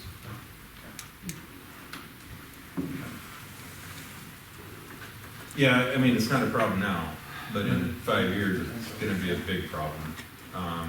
Especially there, parking, you got the fire station that, you know, needs room to get in and out. I'm sure there's no parking in front of there on the road is there, at, that's all blocked off. Where can they park on the road? Park on the north side of the road. Yeah, so that's not convenient, you know, for the fire department. So then now you gotta go down, is that Kingsbury, Craig? You got Kingsbury there. Is that Kingsbury? And that's filled up with storage units, which ain't very much parking in front of them. Now you're gonna go to Church Hurt House. And his business, and then houses. I see that as a big problem. It's a problem that will, it is an issue that will have to be addressed, but we will have time to address it. You know, I'm going to add one person every, I think between 18 and 24 weeks. You know, that's the level of incrementalism that we're going for. Yeah. I'll play devil's advocate to that, just say, on the revenue they're generating, you could probably rent the storage units to the north and everybody could have their own spot. That is definitely workable. I would not give it a second thought. Yes, I am willing to engage capital generated from the business to solve this problem. And this problem will be solved. And if I can't solve it, then you can feel free to not renew my permit in the year that it becomes a concern. But speaking of that, Tom, there's only 2 reasons to not, wasn't there 2 reasons to not approve? It'd be again, the suitable person, suitable location. So base, Suitable location. I was gonna say, with suitable location, they're gonna have to follow the parking and the zoning regulations Right. as they grow, because that's part of the zoning regulations, so. Yep, all my employees will obey all the traffic and parking regulations as written. You know, if they want to continue to work at my They facility, don't have no Right. parking, we will right? be good neighbors. Yeah, so I think you could not renew it if they don't have enough parking. I mean, that would be a valid reason. Right. We could also, as an alternative, or as a follow-on to that, limit our growth to the point where we only are able to support so many employees, so we only grow so big. If that makes sense. So as opposed to the full implementation, which you have in the site plan, we would only grow as big as the number of employees that we are able to support with parking. And that's why, again, I'm willing to throw capital at the problem in order to solve it. And solve it in a way that adheres to local ordinance and is fit with the community. so I have another question, Tom, about, so let's talk about suitable location. Because right now, this gentleman checks all the boxes. the application, the light industrial, whatever. And so as I'm thinking about this and looking at it, it's right now it would be opinion to turn it down based on suitable location, correct? But a year from now, if there are problems, or 5 years from now, there are problems with parking, after 1 year, there is a problem with odor, after 1 year, there's a problem that none of us can foresee because none of us have ever done this before, then that would be where the quote-unquote suitable location comes in. Right, you know, if there's violations of city ordinance, if it's a nuisance, if it's, You know, anything that would be, the parking, like I say, if that becomes a problem, then there would be a reason to deny the renewal. If I can't do this right, then feel free to take my permit. well, I'm gonna be honest with you, Crystal's standing right behind you. And her house, from my best estimate, is 22 feet away from that building. 22 feet. 15 feet east of the blue one, 7 feet on her side. That's 22 feet. From what is quote-unquote projected as being a facility with 37 employees in 5 years and 18,000. And don't get me wrong, I don't understand the whole hydroponic. I don't get any of that. I mean, I've seen pictures of marijuana plants that are bigger than sunflowers. I get that, but I don't understand how you put 18,000 hydroponic plants in those buildings, but, well, they must be. And I'm guessing the smaller they are, the less odor, would be my guess, but I don't know. So, like I said, and there again, getting back to my comment to Gary, I think the ordinance that we passed needs tuned up for this simple fact. Because our ordinance specifically looks at schools, and that's about it. And hindsight's always 20/20, and I am certainly trying to learn as much as I can, but I think it's 200 feet away from the school. 1,000. So we keep it 1,000 feet away from the school because there's kids there. That's the future. But we put that 22 feet away from Crystal's house where she has kids. So, and those are the same kids that would be 1,000 feet away from them at school. So, that's what I say. I definitely think in the future it needs to be readdressed with, churches, daycares, residential structures. I mean, there's a whole mess of things that I think we need to put in there. But right now, I'm just focusing on this. And I'm gonna have Crystal talk in a minute. I just want to see if there's any other questions for Andy before he leaves the podium. And I was also thinking about the parking piece of it a little bit. And we have some control in that as well, do we not? As far as, if we decide we don't want to have parking on the street, we put up a sign and there's no parking on that street. Like, if we decide we don't want parking over here or in front of the fire station or in front of Crystal's, we can work that. It's not east side of the anymore. Right. Right. Okay. All right, any other questions for Andy? Thank you. Thank you. Crystal? Crystal Waltman, 201 West South Street, right next door. I have a few concerns. First, the fencing that's between us, you can push it over, falls over all the time in the storms. My husband has fixed it many times for them, because they refuse to do it, or it takes them at a time. Second, there is no parking there by the time that we have all our stuff parked. I have 2 cars in the street at all times. Come summer, I have great neighbors. They let us park by them, because by the time my camper and my boat come home, and then we have a race car car and race trailer, they're nice enough to let us borrow the spaces in front of their house. I have people that come all the time. I lost all the street parking across the street from us to the meat locker already. I'm okay with that. I'm okay with the meat locker. But the more and more, especially 32 people, there's no way. I have 2 young kids that are gonna start driving in the next year. Well, one's already started. I have one more coming up. The neighbor guy, he's got a kid coming up. That's 3 more cars. What are you guys gonna do for us? There isn't room for all that. Especially if you're gonna put businesses across the street next to Casey. I know Casey isn't too happy about it because he's got young kids that work for him. With it being right across the street. You're gonna have people who know it's there. You're gonna have people who try to break in. It's a safety thing for my kids, and the neighbor kids. We have quite a few actually in the neighborhood that you don't really notice. They're all a little older, but they're still there.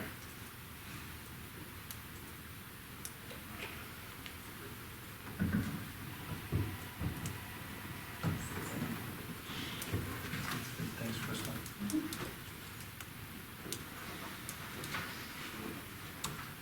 So that brings me back to a time, I mean, based on that, is it reasonable to pass judgment on this application tonight based on what you think the future's gonna look like? Well, if you're not satisfied that the location's going to be sustainable, I mean, I think you could either require more planning or more assurances that those issues are addressed. If the location is something you're not comfortable with because of the proximity to residential, that's certainly something you can take into consideration. Yeah, no, I can't vote on it unless it's a tie, but I would go out there to say, I think he's got an excellent business plan. I think he's checked all those boxes for everything that needs to happen. It's in the correct zoned area. However, is it really the suitable, zoning is one thing, but is it the suitable place for that? And I'm not convinced of this, I'm just not convinced it is. I think it was zoned that for the use of the building that it was prior. I don't know that it was, I don't know that it's the right place for this business. I agree. Let's go there.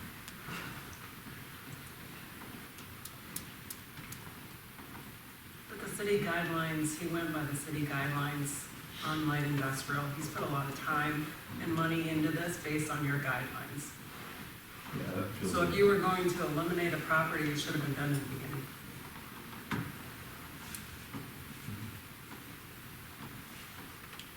I know what you're saying. I don't like it either. I'm not saying I like it. Yeah. Just.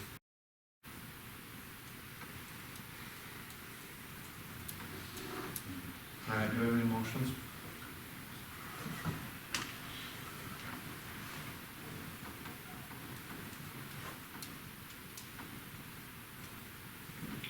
How do we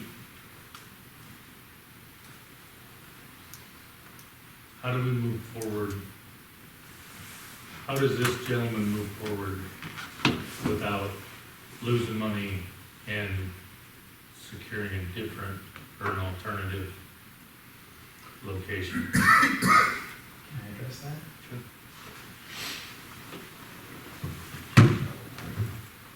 The reason I'm before the Hartford City Council, there are, due to zoning restrictions, very few places within towns like yours that allow cultivation. First off, there are very few towns that do allow cultivation.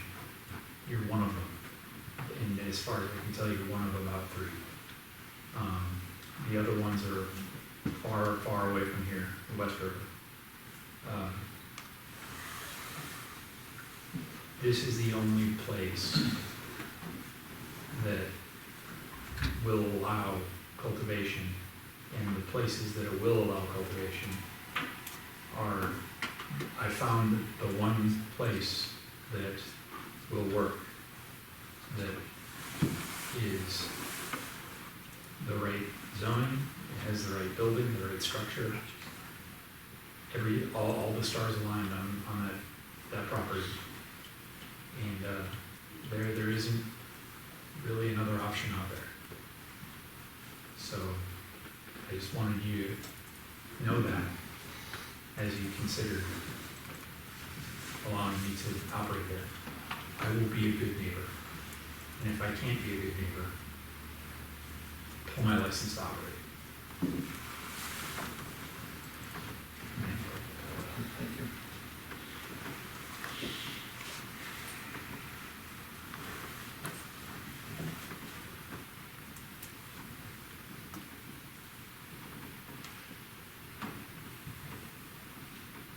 I think based on the criteria we've outlined, as Andy mentioned, checks all the boxes, and probably some of the precedent we fall into if we deny it for all the reasons.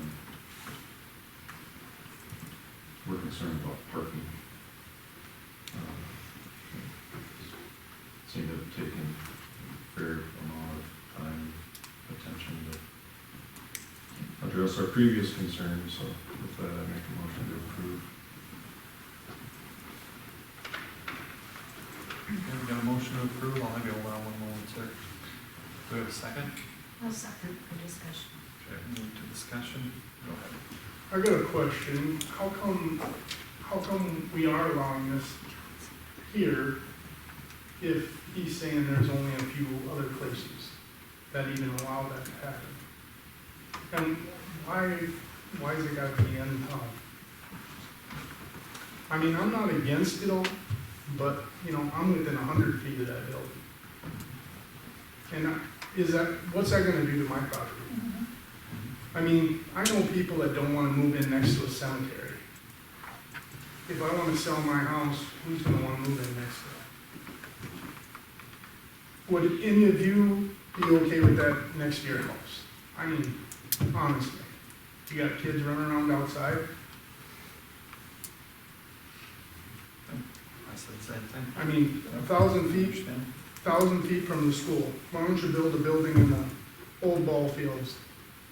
Would you all be okay with that? I mean, we live there, we live here.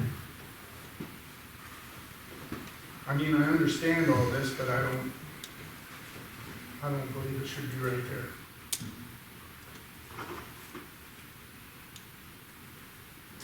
Yeah, I can't speak to, I know as far as the cultivation pieces go, I'm surprised to hear that, I don't know who's approved cultivation, who hasn't necessarily, not the state and how things are done. What is the reasoning for it, I guess, I mean, But, why would they deny it, start? yeah, great question, and to be honest, I think there's a lot of good things that can happen from having cultivation facilities in your area, right? As he spoke, they're good jobs, there's good things happening there with all of that, and it's not the coming and going like you see out of a retail business, for instance. But like Crystal said, somebody's gonna try and break in. It's gonna happen. The storage sheds right now down there are probably the biggest crime we have in this town already. So for me, I don't want people breaking into my house. I mean, I'm not saying they will from there. I'm saying the people anybody that would wanna try to get there are trying to, however they do whatever they do, I'm right there. I'll be the one involved. And I don't wanna be that person. I don't wanna have a kid get hurt at my house because there's trouble. And, you know, I'm not saying he's the one involved in it. I'm just saying, there's people out there that are gonna do. We're sitting in, yeah, and the other piece of it is, it's light industrial, and it is kind of your place, you have Crystal's place, and then you have this light industrial right there. So that's, Thank you. Andy, do you have mine? Could I have an opportunity to address? Yes. So, security is my number one priority when it comes to the facility, because I don't want to have any losses occur. I also don't want to attract any criminal activity, you know, to my facility. We're planning on operating, you know, 100% legitimate and above board. As for our security procedure, the state mandates 360-degree camera camera surveillance of the facility. And we will have that outside. We'll also, the one entrance to the facility will be well lit, and there will only be one entrance. All the other entrances will be locked and barred. The inside of the facility will have motion detectors that will alarm once they are armed at the end of the workday when everyone leaves. And law enforcement, the place will be monitored around the clock by an external security company who will contact law enforcement in the immediate event of a break-in. So it will be a very secure facility without on a, again, constant basis. And the fact if it is populated or not is agnostic to the safeguards that are in place, because the plants are always there. And that's what the security system is there to prevent diversion of. So I have a robust plan for that. You know, in the same, you saw my odor control plan, my security plan is more robust than that one. It's a problem that it'll be a problem that will happen upon me if we don't take steps to proactively plan for it. We have taken those steps, so it's something that we've addressed. Thank you. All right, we got a motion and a second. Motion was to approve as it is. Okay. All right, any other discussion? Can I ask a question, please? Absolutely. Yep. And council, I come from a big family, what they consider big now. I have had a big family, and boy, do I got lots of grandkids, and so we've had issues of illnesses and all this, so I was under the understanding that medicinal marijuana did not have hallucinogens in it. Was that wrong in thinking that? That's correct. As far as I know, but it does, still contains THC, whereas CBD, I think, maybe there's some different. And I have kids in the military, and they can't even have a trace of it in their blood, right? With little kids being close. I am human, being a human. We've raised animals and stuff, and how many times didn't we forget to shut the gate? You know, things happen. Electricity goes off. Surveillances don't work. Are they on generators or? I'll wait till you conclude your statement. Okay, I'm so sorry. I've never been to a meeting before, and I wish I had heard about this before. I didn't know this was all going on, but I'm not blaming you all. It's my own fault. I've lived in the Hartford area for many years, and I don't think this is a good thing.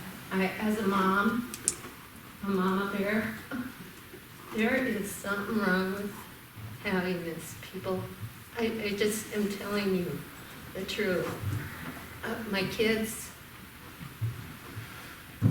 life situations, I'm telling you as a human being, you know, we're not perfect or nothing, but there is something wrong here, and I'm telling you, this isn't good. It isn't good. And cultivating the plants, or having the distribution centers, so Montrose can have one, is that right? Humboldt can have one, Colton. So it isn't, for spending this much money on a building, and what if they decide to have it? They're gonna be out, you know, what you're putting into it. And having, I mean, this is wrong, I tell you, I just hit mama bear thing. And I hear these people over here, I really do. They've got kids, and if you only know how us mamas worry about our kids, it's you daddies that have to put your hand on our shoulders and say, it's gonna be okay. You know, please. I love children, and they're so, I can't even tell you, I've got 15 grandkids and a great-grandchild, and they mean the world to me, and we gotta think about their futures.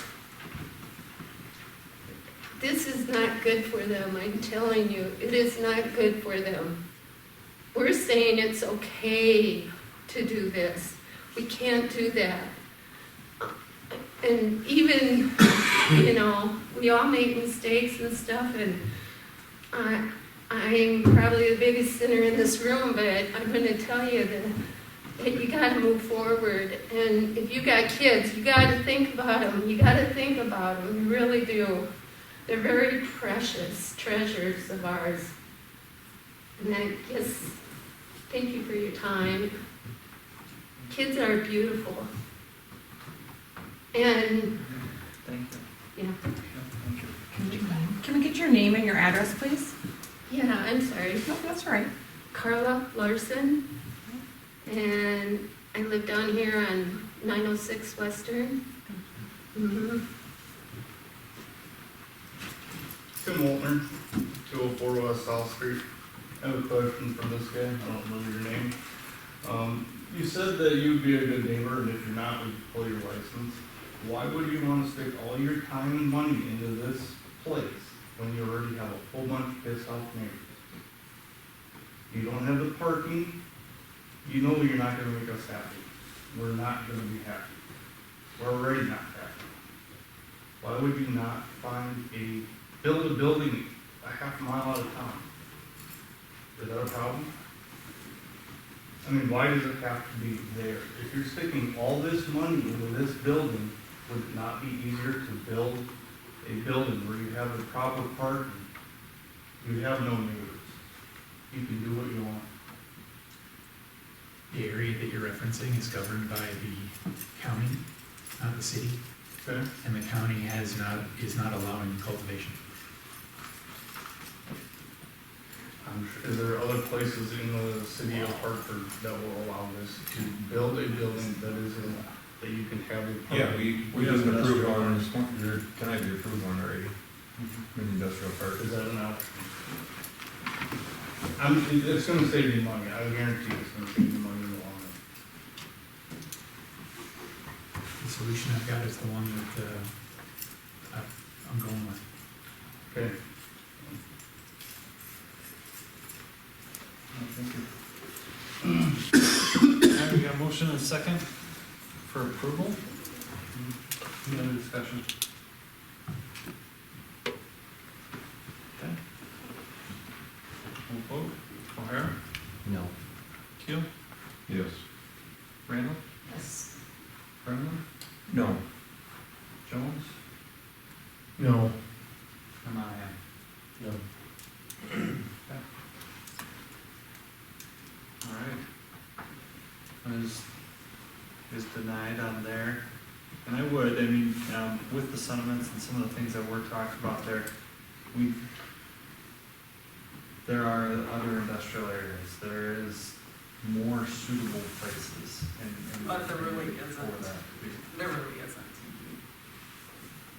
There's no lots for sale in Hartford currently that are suitable for what he needs. There may not be buildings built, but there's the opportunity to put buildings up on suitable lots. For $900,000. Yeah, you guys are making it, I mean, again, it should have been stated in your ordinance from the very beginning that that wasn't available.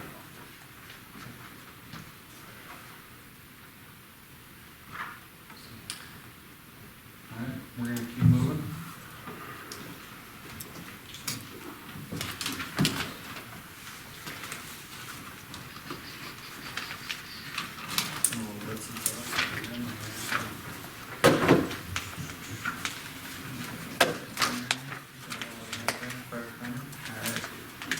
Matt, well, you come up with a third part of the report.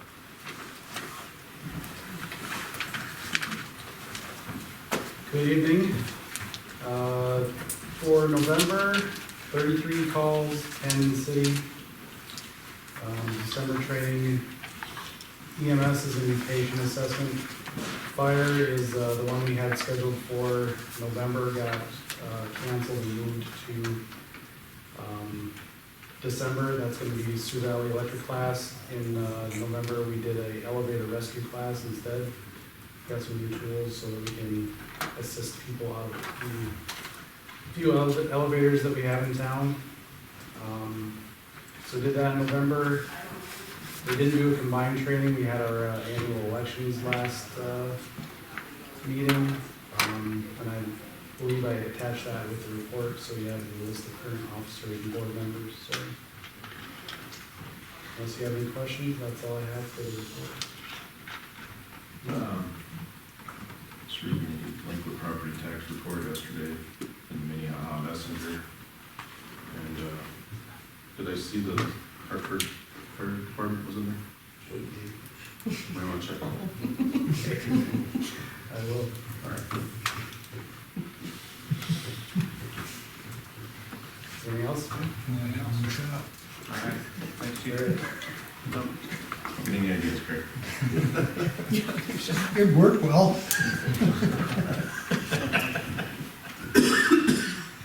All right, got the Chamber and Economic Development report, Amy? Everything is in the packet. The one thing I'd like to add is I was invited to the West Central School to present at a career connection class last Friday. So I spoke on behalf of what a chamber does and what an economic development foundation does. So I had that opportunity, and I believe there's probably about 15 students in there. And I must have done okay because they asked me back for their next session. So that would be the only update. Something well else? Good, thank you. All right, David, we got engineers report. Thank you much. So we do have a couple items that we do want to go over.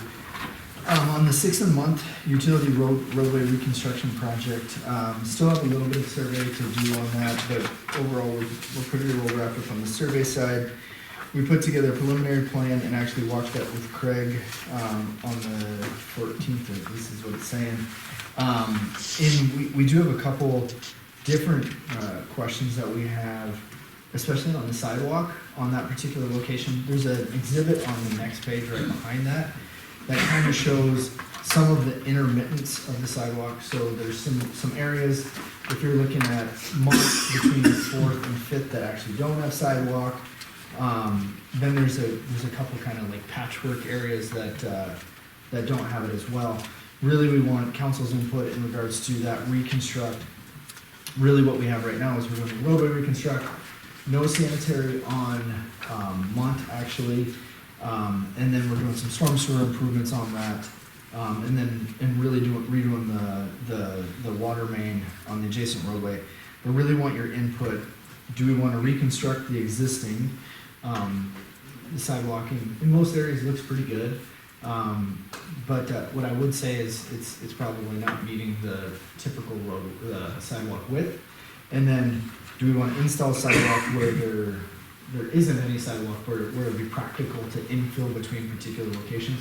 Especially there's the location kind of right along on the north side, sidewalk missing for one lot width. You know, it connects on both sides, there's just no sidewalk in that particular location. And then, do we want to just look at sidewalking the entire area? The only issue with the sidewalking the entire area, there's really well-established trees, so it really gets a little bit clunky.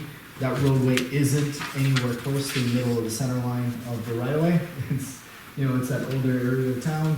It's kind of, you know, it's put in there. If you look at the right-of-way survey that we've done, it's probably off, I'd say 15 feet from center line.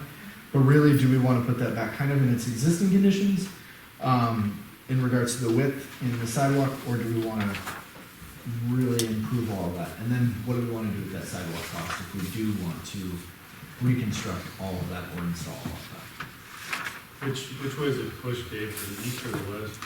It pushes towards the west. The roads to the west, right away is to the east. It's out quite a ways on that. So if you center the road, the street, in the right of way, people on the east side are gonna lose property, people on the west side are gonna gain property. And Yeah. I'm actually kind of stunned that you brought up the word sidewalk in that. Yeah. Yep. Because you're just up there begging for a firestorm. I just wanted to bring it up.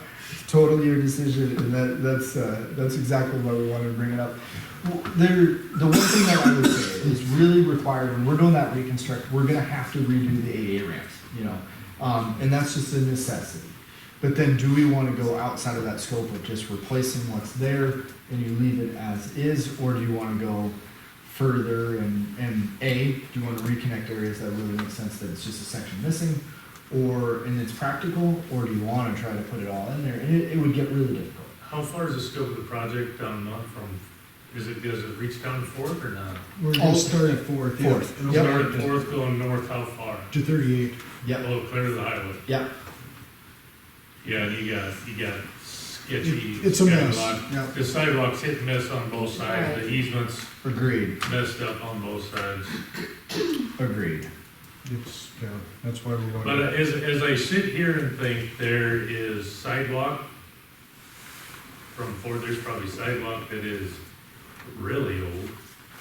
There's some people that don't have sidewalk. Mm-hmm. There's other people with probably relatively new sidewalk, Mm-hmm. because that took place after the ordinance change. So,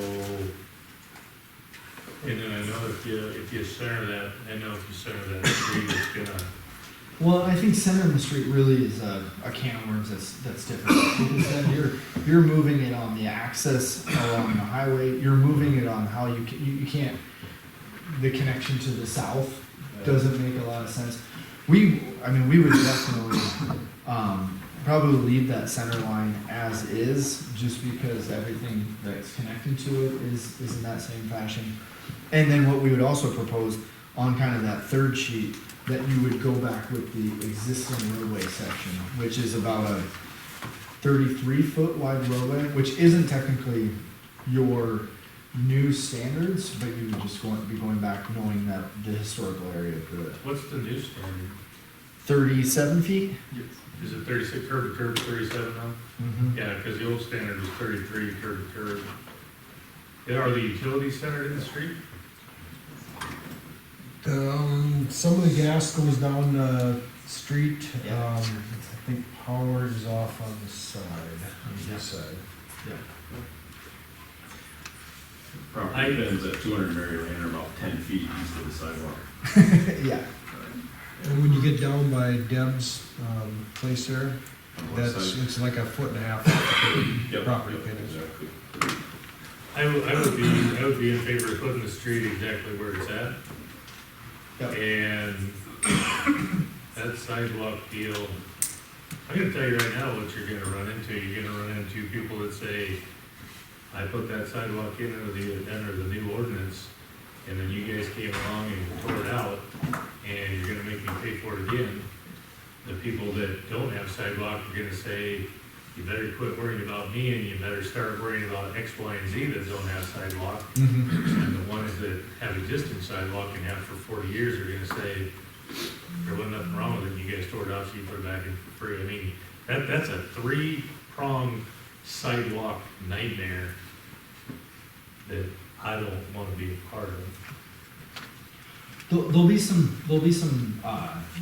sections, there'll be some removals that we would replace as a necessity of the infrastructure. Project. Yep, yep, so there'll be a couple of chunks of that. But really, is it outside of the scope? You know, at this point in time, we wanna resurface the roadway, we wanna reconstruct the roadway, and really, is that the scope of the project, and do we wanna get outside of that? What I would say is the only thing that we're gonna have to do is the ADA ramps that connect to this. And, I mean, that makes sense. You have to. You know, people that can answer the sidewalk question the best are those residents. And that's not the same residents you've dealt with. That's true. You know, there's been some turnover there, so. I can't say I'd even sit here and try and speculate what they think. Yeah, it's great, yeah, it's a good point.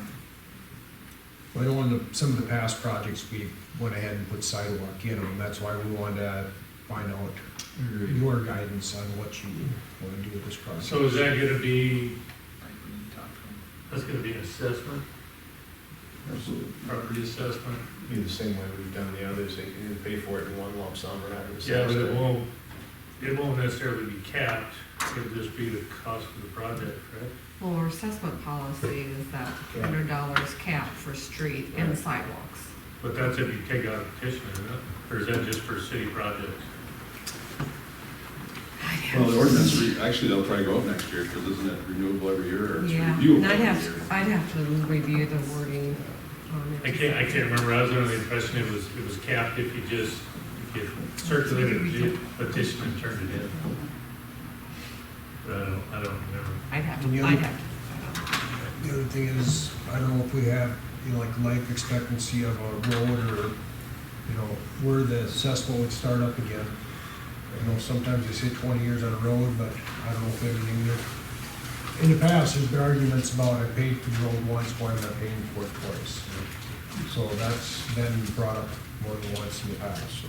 Well, I'm all in favor of sidewalks, it's just, I know, like Travis said years ago, it was a hot topic.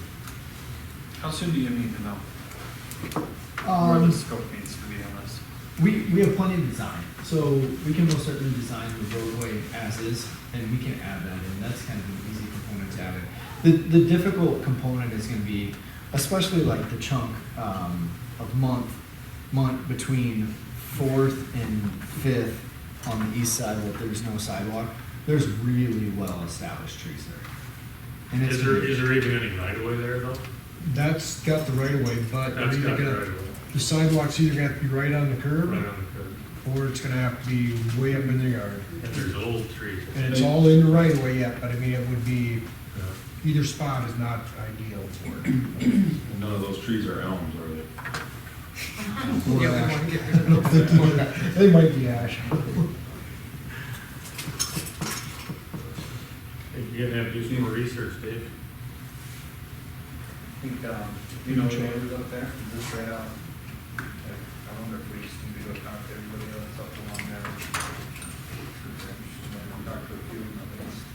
I think we obviously know who they are, if we're gonna assess them. Yeah, I wouldn't be opposed to that, but I think it's, Specifically to them wouldn't be I mean, we need to get a, Right. get them to come down here and give their input, so we don't, and And we should probably even probably rewalk it and just see which driveways are just going to be impossible to even get a sidewalk through with the elevations and that stuff. You put a 5-foot flat sidewalk in and all of a sudden cars are gonna start bottoming out when they come up into the.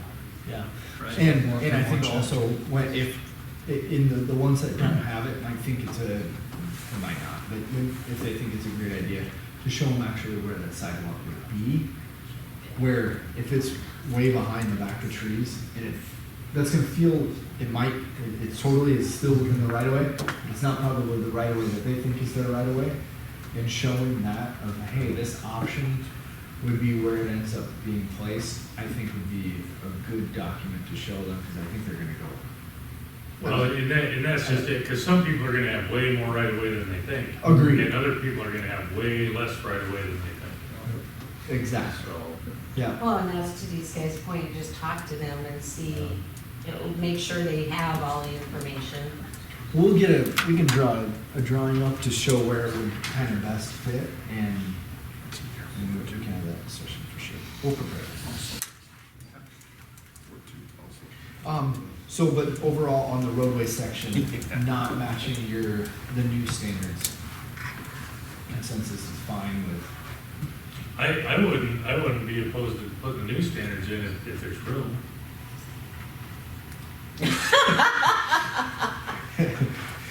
It gets tough with the. But you know what I'm saying, like Yeah. Travis said about 200, what was it, Mary Lane? I mean, if there's 20 or 25 foot of easement on that side of the street, you know, leave the curb alone on the west side and push the street to the east and make it 37. You know, and if you gotta bottleneck it up at the highway or taper it down, so You be can it. still But- taper it, yeah.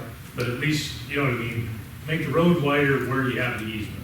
Try to get the road as wide as we possibly can Yeah. through the whole section. Because I mean, you know, nobody's gonna look at that section of road again for, you know, who knows when. Or you address some of the public's concerns about what are you doing for the kids, and you put a bike path in on that side, or you designate an area on that east side of that road for bike traffic, and you can funnel some of those kids coming from the north to the pool, to the park, stuff like that. There's gotta be there's gotta be a lot of opportunity there. Yeah, I mean, you can always put multi-use paths, or if they don't eliminate parking. Even if it's a designated, you know, something on the roadway. That's fine. Bike lane, that's what I kind of think of, yeah. I don't use them, but. We can get some. I've seen them. We can get some documents showing the different woods, so at least you can get a feel for that Get a actually. visual on there. Yeah, a visual on there. I think you're gonna see it really gets out there wide, and frankly, 33 feet. 33 feet technically, you still park on both sides, and still gonna have travel lights in the middle too. So it's not like 33 feet is. It keeps that traffic slow down a little bit too. Agreed. You get wider, everybody's feet's up.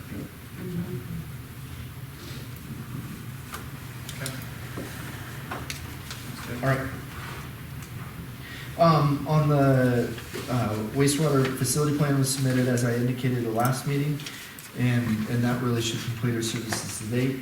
And then community development and downtown plan, we have that open house beginning of February.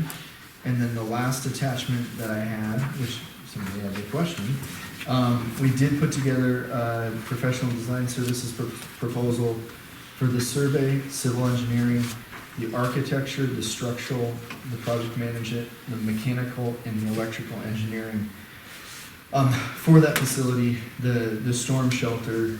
The one thing that our folks, when we were reviewing that, I was reviewing that with those discipline leads, that they did indicate is they did have, not just reviewing the grant app and making sure that it was compliant with the FEMA standards. They had a couple of things that I don't know if they're not included, they just weren't clearly identified. So things like backup power generation, there's some things that are FEMA standards that we're gonna need to make sure that we include in that.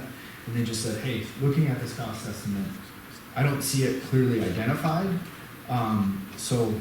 But we haven't put a cost estimate together because we haven't, put anything together on it. So, but we have that proposal in hand for you folks.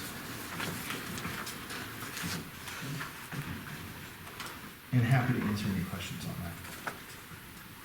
What's the projected price of that project, Dave? I wanted to say that the application was 850,000. Yeah. Maybe it was 875. So you guys are, just ballpark, what you guys are showing is about 10%. Yeah. Yep. So Yep. that brings me to my question though, what do you, because I noticed the time and requested. Yeah. Construction admin and bid admin, what are you forecasting? I guess why isn't that a hard number? Yeah.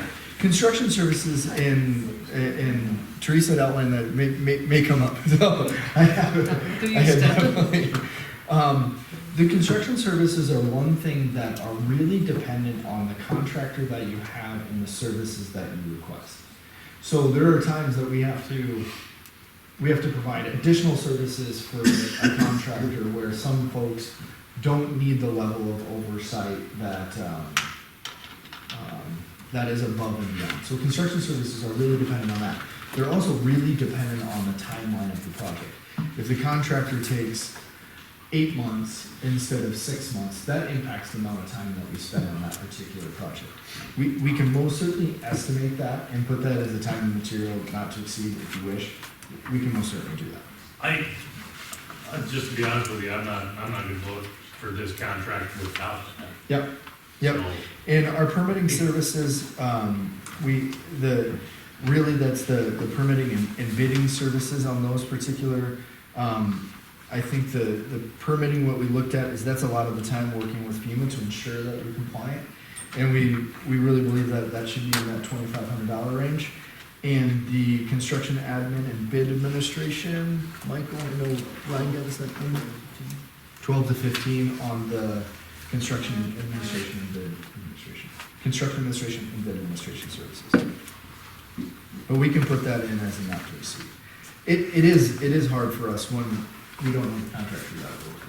yeah, but you don't know, but you have an idea because it's your job. I'm sitting here looking at it, I don't know if that's $5,000, I don't know if that's $50,000, I don't know if that's $150,000, I don't know what that number is. I'd love for you to sign a contract, I put it in front of you that says, time and material as requested. Well, and it is, I mean, our question on construction admin, I think that came up in one of our first meetings on construction admin. What level of oversight do you wish to have? Our typical on vertical construction, so horizontal construction, we typically have somebody there daily, and they're checking in on stuff that gets covered up regularly. Because it seriously gets covered up. It's in the ground. We can't see it. On vertical construction, they can do things on a monthly basis where they can look at stuff and come in and do. It's really way less oversight on that because they can actually see things and they can request that. So that's why I'm comfortable with if you want us to commit to a not to exceed number, permitting at 2,500 and 12K on the CA and bid administration on a not to exceed, I'm fine with that. 25 and 12? 25 and 12, yep. We had established a rule a couple years ago that said we were going to review these and then the next meeting vote on that. This is a lot of numbers for the last thing. Yep, If you it's a just good look chance at to it, but discuss it. gives us an opportunity to discuss it and answer some of those questions, but, you know, if I'm understanding the permitting services, the local government unit or whatever, so it'd be Hartford, Yeah, whatever we have. that should not be overly hard. The tough part is there will be significant review with FEMA. From the, Sure. yeah. there will There's be a code analysis that they will go through that is very detailed, and that's really when I provided the application, Sure. they right away had some concerns. They said, "Hey, are they making sure that this meets the FEMA standard on?" And they had about 8 items. Because we had some, local contractors in a bar napkin sketch us up that plan, and that's kind of what we submitted off. It was a little better than that.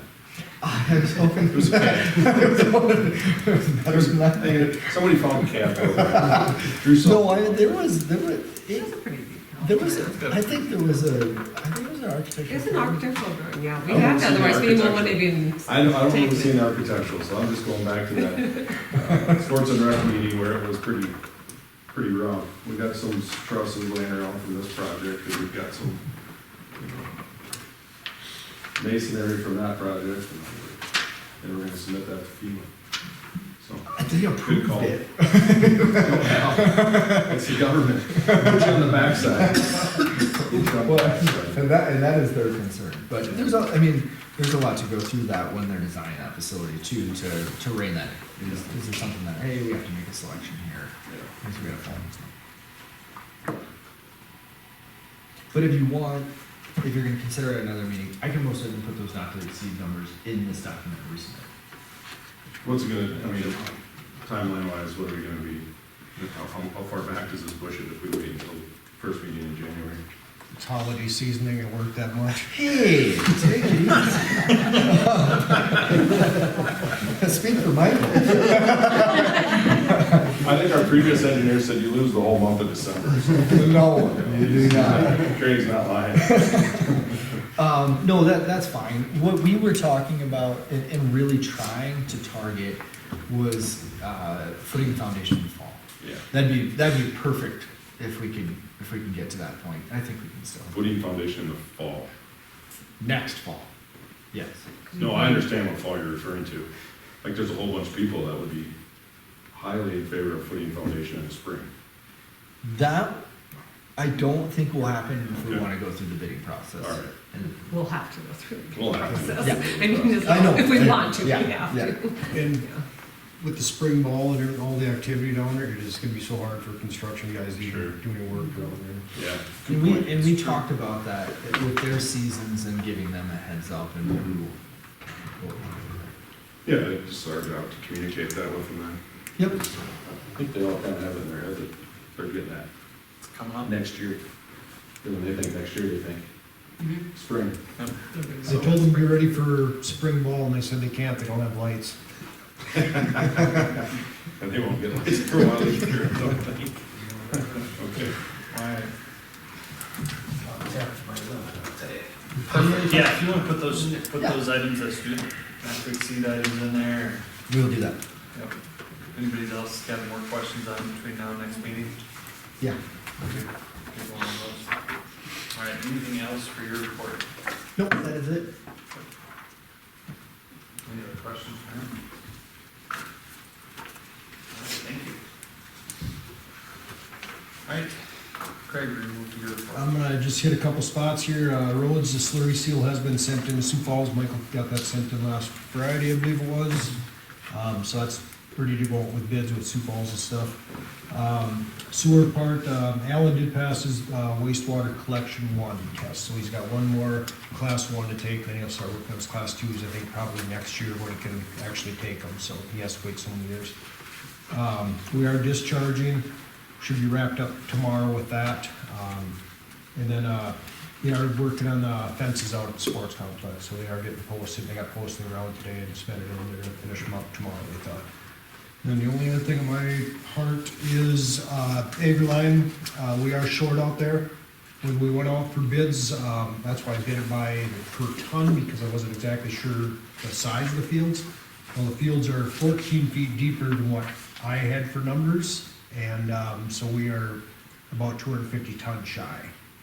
So it's about Did an they inch. change the standard on what an official field is? Or? I was told, I can't remember, 35 feet from home plate, Sure. and then 90 feet, and then 10 feet. Gotcha. That's what I was told by some softball, baseball people or whatever, and they are actually 14 feet longer. I'm not a baseball player, so I would have to find out what age group and all, I mean, Sure. figure, because every age has got different size fields, but this is what they got set up for, That's for a s- multi-use, so we are about an inch shy on one of the fields. Yeah, that's a small number in the scope of the. So I was wondering if you want us to, Do you need approval to keep buying? I would like, I'd like to get them, we could probably get them done yet this fall while the frost in the ground without tearing up anymore. Motion to approve the additional purchase of AgriLine for the fields as recommended. Second. Go ahead, Arden, was that Yeah, you? that was me. Okay. Arden. Alright, discussion on that. Alright, we'll vote. Monahan? Yeah. Jones? Yep. Brennan? Yes.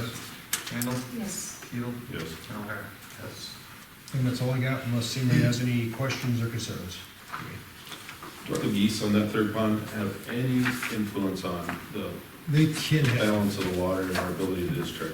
they can, Okay. yep. And We've been lucky in the past, we've never had issues with it. never had to employ tactics to get them off of there by dogs or guns or Nope, usually the fox boom can. helps out. Gotcha. Good to know. They're doing that in Sioux Falls right now, right? At the airport. Yeah. Yep. All right, thank you. Yep, thanks, Craig. All right, anything, any questions or anything to add on Karen's report from the finance office? Looks like you're printing money this year. What's that? Looks like you're printing money this year. Good work. Yeah, I know, right?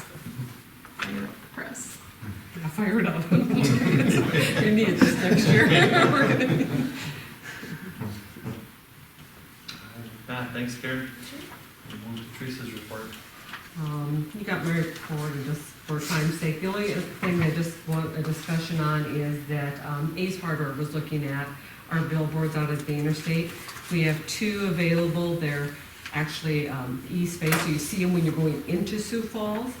Our rate on that we said a few years ago was $150. Our ones coming into town are $225, but the ones going to Sioux Falls are harder to rent, obviously, since we got 2, since they're past our exit.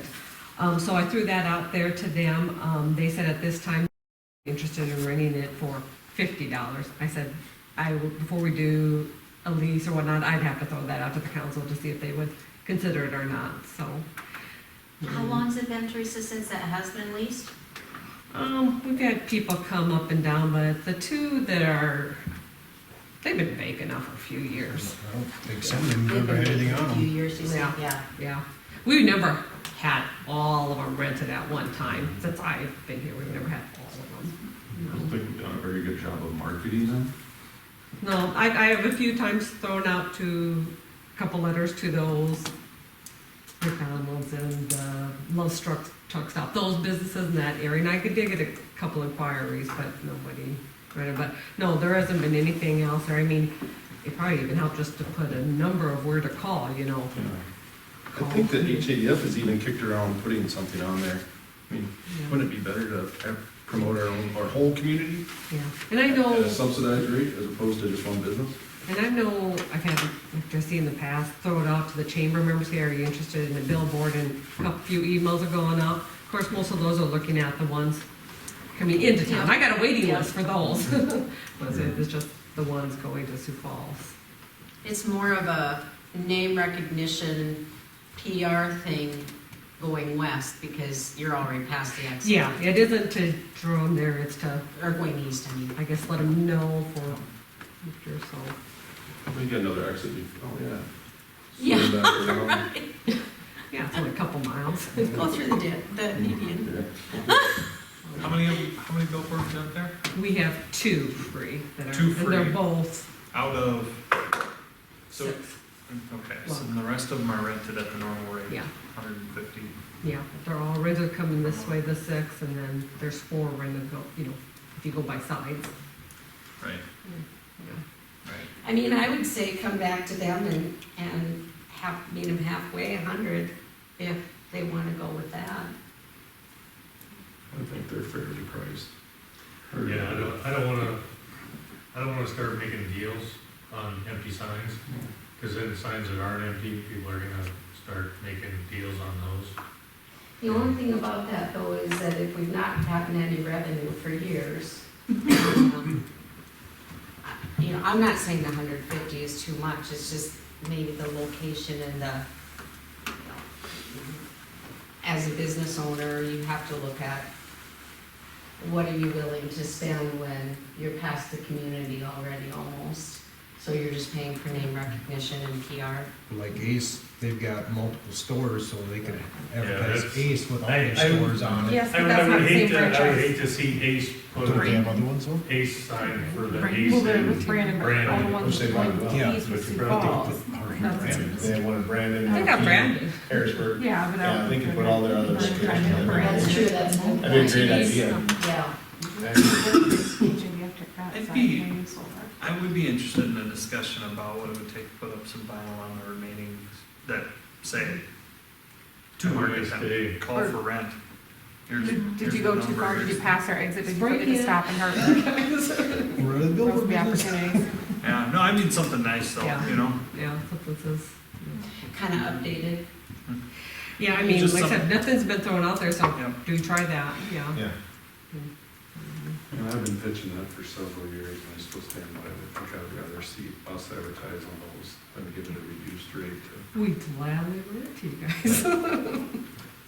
So do we get a reduced rate, Teresa? Rent it. Somebody, Reduced rate, Yep. Teresa? Takes one. I think that's $150 is very fair, very competitive. I know when the HADF Just was gotta looking around, they're a lot, yeah, I said they're a lot more expensive everywhere else, so I mean, it is cheap. Yeah, you're right, it hasn't been here, I mean, generally, however, it's our own fault. We've done, a high priority. Nothing. So the consensus is kind of see what it would take to put a number up on there and see if we want to go that route. We will We can try have it into for that. 150. Hmm? I think the consensus is they can have it for 150. No, I agree with that. What I'm saying is on the remaining ones, if we've never rented them all out, Yeah. I think when they're sitting bare, as people have driven by, it's just out of sight, out of mind. But if there are some Sioux Falls businesses that would be interested in renting, I don't know that they even know what number to reach out to right now. I'm interested in knowing what. If only we knew somebody that could contact people in Sioux Falls. You can do that, but I'm just saying, if you want. Make it easy for them to, If you want to rent out your billboard, you put a vinyl on it that says this billboard is for rent. You know, and you put a number on it. Yeah. But Call Teresa. Okay, I think that's all I need at this point. Okay. Yeah. And then- Amy Farr. What about me? That's what we'll call you. Yep, sure. Call Amy. Certainly can. Your personal cell number. And Sure. Go to town with it. Anytime. Fire up the press. All right, we're gonna move to new business. We've got, didn't mention anything there, did we? Nope. Move to new business, accept donated property from State Sioux Falls on those airfill stations. Yes. Yeah, so these first two items under new business, basically, the city of Sioux Falls had an air tank filling station. So it's a station where, you know, they can, with fire department, use air tanks, you know, for the apparatus can fill those tanks. They were surplusing it, getting rid of it. Not sure exactly, they weren't gonna donate it directly to the fire department, but they said they would donate it to the city. So it asked if we'd be the go-between to Sioux Falls, we'll donate it to the city of Hartford, and then in turn, we would surplus it and donate it to the fire department. So,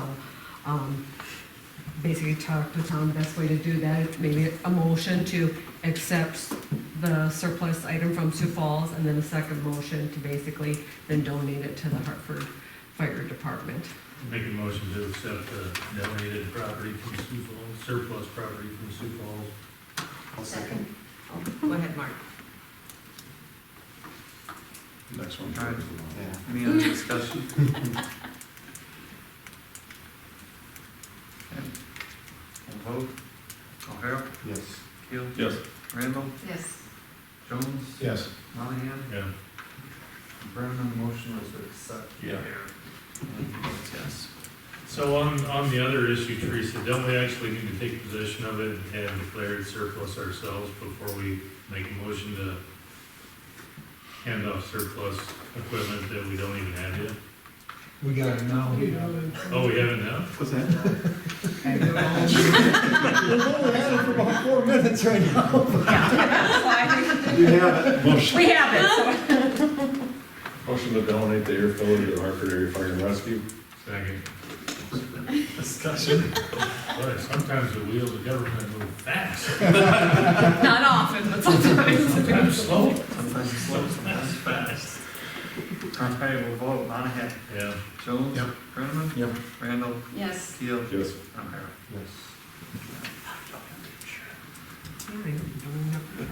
All right. We've got review approved bids for Western Avenue Sewer Project. So in your packet are the bids that came in. We did have bid opening last Tuesday on this project. We have 7 bids, as you can see in there. The low bid came in from Siteworks. As you can see, it is $1,353,000 roughly. Engineer estimate was $1,350,000. So just slightly over what the engineer estimate is. So, yeah. All the other bids, when we opened the first two, I was kind of getting worried. They were kind of high. Yeah. So the recommendation is, Yeah, that seems like kind of a gap, is there? I mean, I know their estimate was 1,300,000, but when your top end guy's 800,000 off, that, If I were to guess, I'd say first rate is probably incredibly busy. so much, they just threw a A number lot of out. those are just hoping. Yeah, that's what I that thought, but bids and they can get it, make I some wanted to money at off. least ask the question. and I think it sounded like Siteworks, they want to get Start right on February. it and hopefully get it done and over with before they get super busy. And they, let's see, they did the ball diamonds project for us, right? They've done, they did a bunch of work on Vanamar too. I said, Yeah. we had them as subcontractors for a couple of Yeah. When we did projects. the regrade up there, that was site works, right? Mhm. Yep. Yeah, no, and they seem like they're good to work with. Yeah, they've been a pretty good crew. Yes, I see them all over Sioux Falls, that's for sure. Motion to accept bid from Site Works, 1,353,951.35 for the Western Avenue sewer. Second. Oh, I'm sorry, I'm struggling on detail. Right, so- This is Right. bad. Okay, that's taking another. Kicking off, wearing off. Did you bring any with you? I should have. All right, any other discussion on that item? Just a point of clarification for me mentally, since this is the Stockwell project, they're gonna supervise, oversee all of this. They've already got a contract for all Right, that. right, for so years. the participation from, ISG's, the one, Minimal. unless we ask it. Unless I you would ask say, unless we ask them to, on city's behalf, check something or Right, whatnot. right. Yeah. We find a discrepancy in some Right. standard perhaps, and Yep. come to some resolution. Gotcha. All right, any other discussion? Vote, Randall, Yes. Keel, Yes. Rivera, Yes. Monahan, Yep. Jones. Yep. Brenneman. Yes. Yep. Got the 2022 Minnehaha Sheriff Police Service Agreement. Make a motion to approve. Second. Discussion? How is that compared to last year? So same amount of hours coverage. Yeah. It did go up the cost, I think 1.4%. It increased slightly, the rate per hour. Okay, And that was known at budget time, so this Yeah. amount we do have in budget. that's what I thought. Yep. Just wanted to make sure. Teresa, help me remember if you will, that we had gotten COVID grant money, something for, am I remembering this right? Yeah, Was so that last year but not it's not this, yeah. year, right? Yeah, it was in 2020. The first round of COVID funding basically, covered, we got reimbursed all the costs we paid Okay. out for our police services, so it was good for us. Yes, I It was just good. wanted to make sure that I had Yeah. that straight. in my But mind. that ended in 2020, yeah, so we, Okay. All right, any other discussion? All right, all in favor? Any opposed or abstained? None. Okay. All right, 2022 Animal Control Contract, Sioux Falls Humane Society. Motion to approve as presented. Second. Discussion? All right, all in favor? Aye. Any opposed or abstained? All right, we got our 2022 Fire Protection Service Agreement. Make a motion to approve. Second. Discussion. Identical verbiage in it, Teresa. It's yep, just- only the dates have changed to this year. When does that expire? The loans paid off, I can't remember, I'd have to look for sure. Probably another 10 years. I was gonna say, yeah. It's a long 10 years. 10 more years? Was that a 20-year now? Yeah, because it was a rural development loan. Seems longer Well, if they lose it for taxes, maybe we can take it over. Be the next city shop. You thought parking was a problem down there now. Right. All those fire trucks are on the street. All right, Any further discussion? All in favor? Aye. Any opposed or abstaining? All right, then we got our 2022 attorney contract.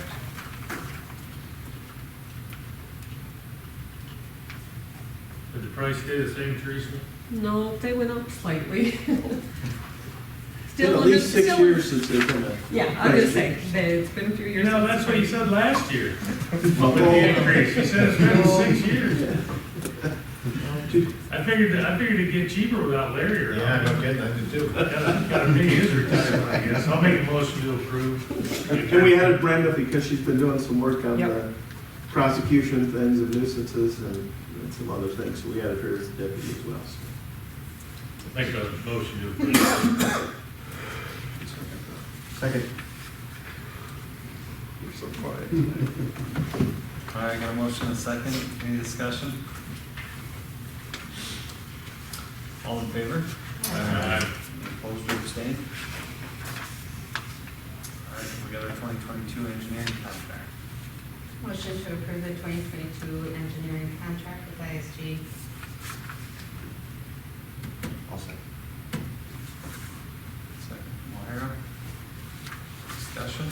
So this is just straight for anything you're doing? Yep. That's not specifically Non-project contracted? It's not a project. no. Not specifically contracted as a project?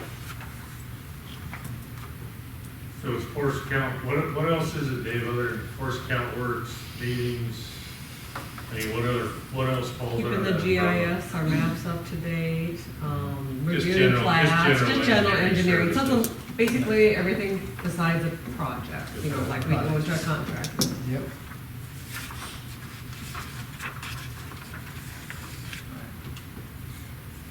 Any questions, discussion? Just an observation, if we put a guy on there for 2,000 hours a year, it's a $150,000 contract.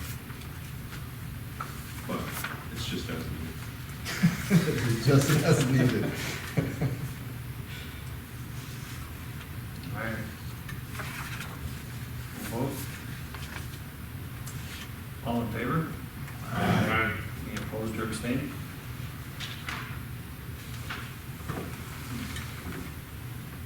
Okay, we've got our engagement letter for our 2021 audit from Quan Bergman Post. Motion to accept. Second. Discussion? All in favor? Aye. Any opposed or abstained? And our 2021 engagement letter for our annual report from Quan Bergman Post. Make a motion to approve. Second. Discussion? All in favor? Aye. Any opposed or abstained? All right, we've got 3 positions up on planning and zoning. I would have gotten confirmation from them, would like to reappoint Mr. Mark Anderson, Mr. Brad Miles, and Mr. Steve Nolte to planning and zoning. Motion to approve those 3 appointments. Second. Discussion? Are those 2 year, 1 year, 2 years? 2 years, 2 years. kind of like your board, the other half now will be up next year. All right. Any other discussion? All in favor? Aye. Any opposed or abstained?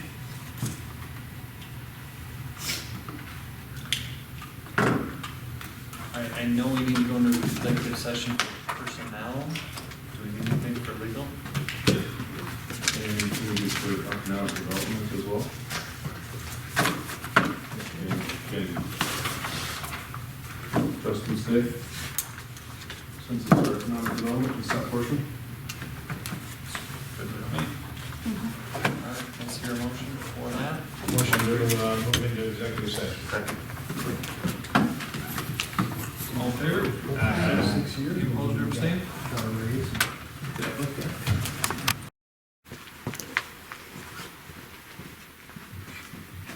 Motion to offer candidate 1 a position at negotiated rate that falls within our, our scale.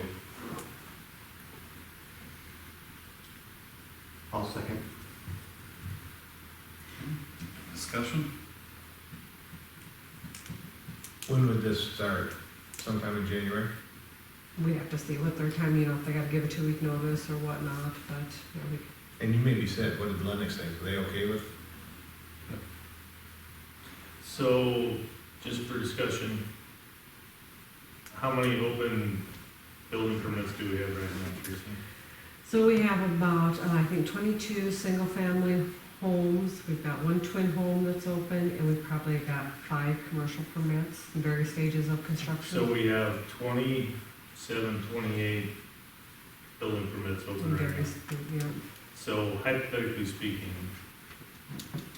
if this passes and we lose our building inspector tomorrow, where are we at with 27 building inspections? Who's gonna do those? Same place we'd be if we lose a building inspector anytime in the next 100 years. Scramble. And it's, we can't have 2 on staff. Well- We might be able to keep them as a part-time. Right, that's what I was gonna ask is, we talked about, can't remember when we talked about this, at what point in our meeting, if it was in the executive or not. So I'm gonna try to rephrase what I'm saying here. Nothing says we have to terminate our agreement with the current, I agree.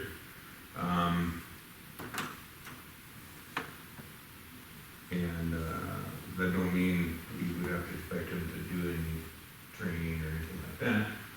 But certainly he could continue to do his job that he's hired to do. I don't know if we have a contract, do we? Or is it just a day by day? It's with Marlon right now. And said new employee could start doing their own thing and learn stuff on their own, as well as learn Lennox community. And, so in theory, we could have 2 employed at the same time, so I'm trying to say. And those 2 could work completely separate. In theory. And honestly, if some mentorship happens on its own, So be it. so be it. Yeah, that's a bonus. Maybe not putting it out there as an Right. expectation, but. All right.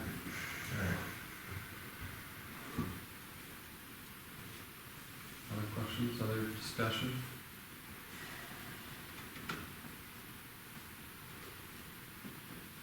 All right, we'll vote. Monahan? No. Jones? Yes. Brenneman? Yep. Randall? No. Keel? Yes. O'Hara? Yes. All right. Okay, so I'll call him and talk about a pay rate and starting date. And I get the consensus from the council then is we can keep Paul on for a while if he's willing. Yep. Yep. That would be, to me, a win-win to him, Paul's still here. Yep. So I can talk with him about that, so, okay. Yep.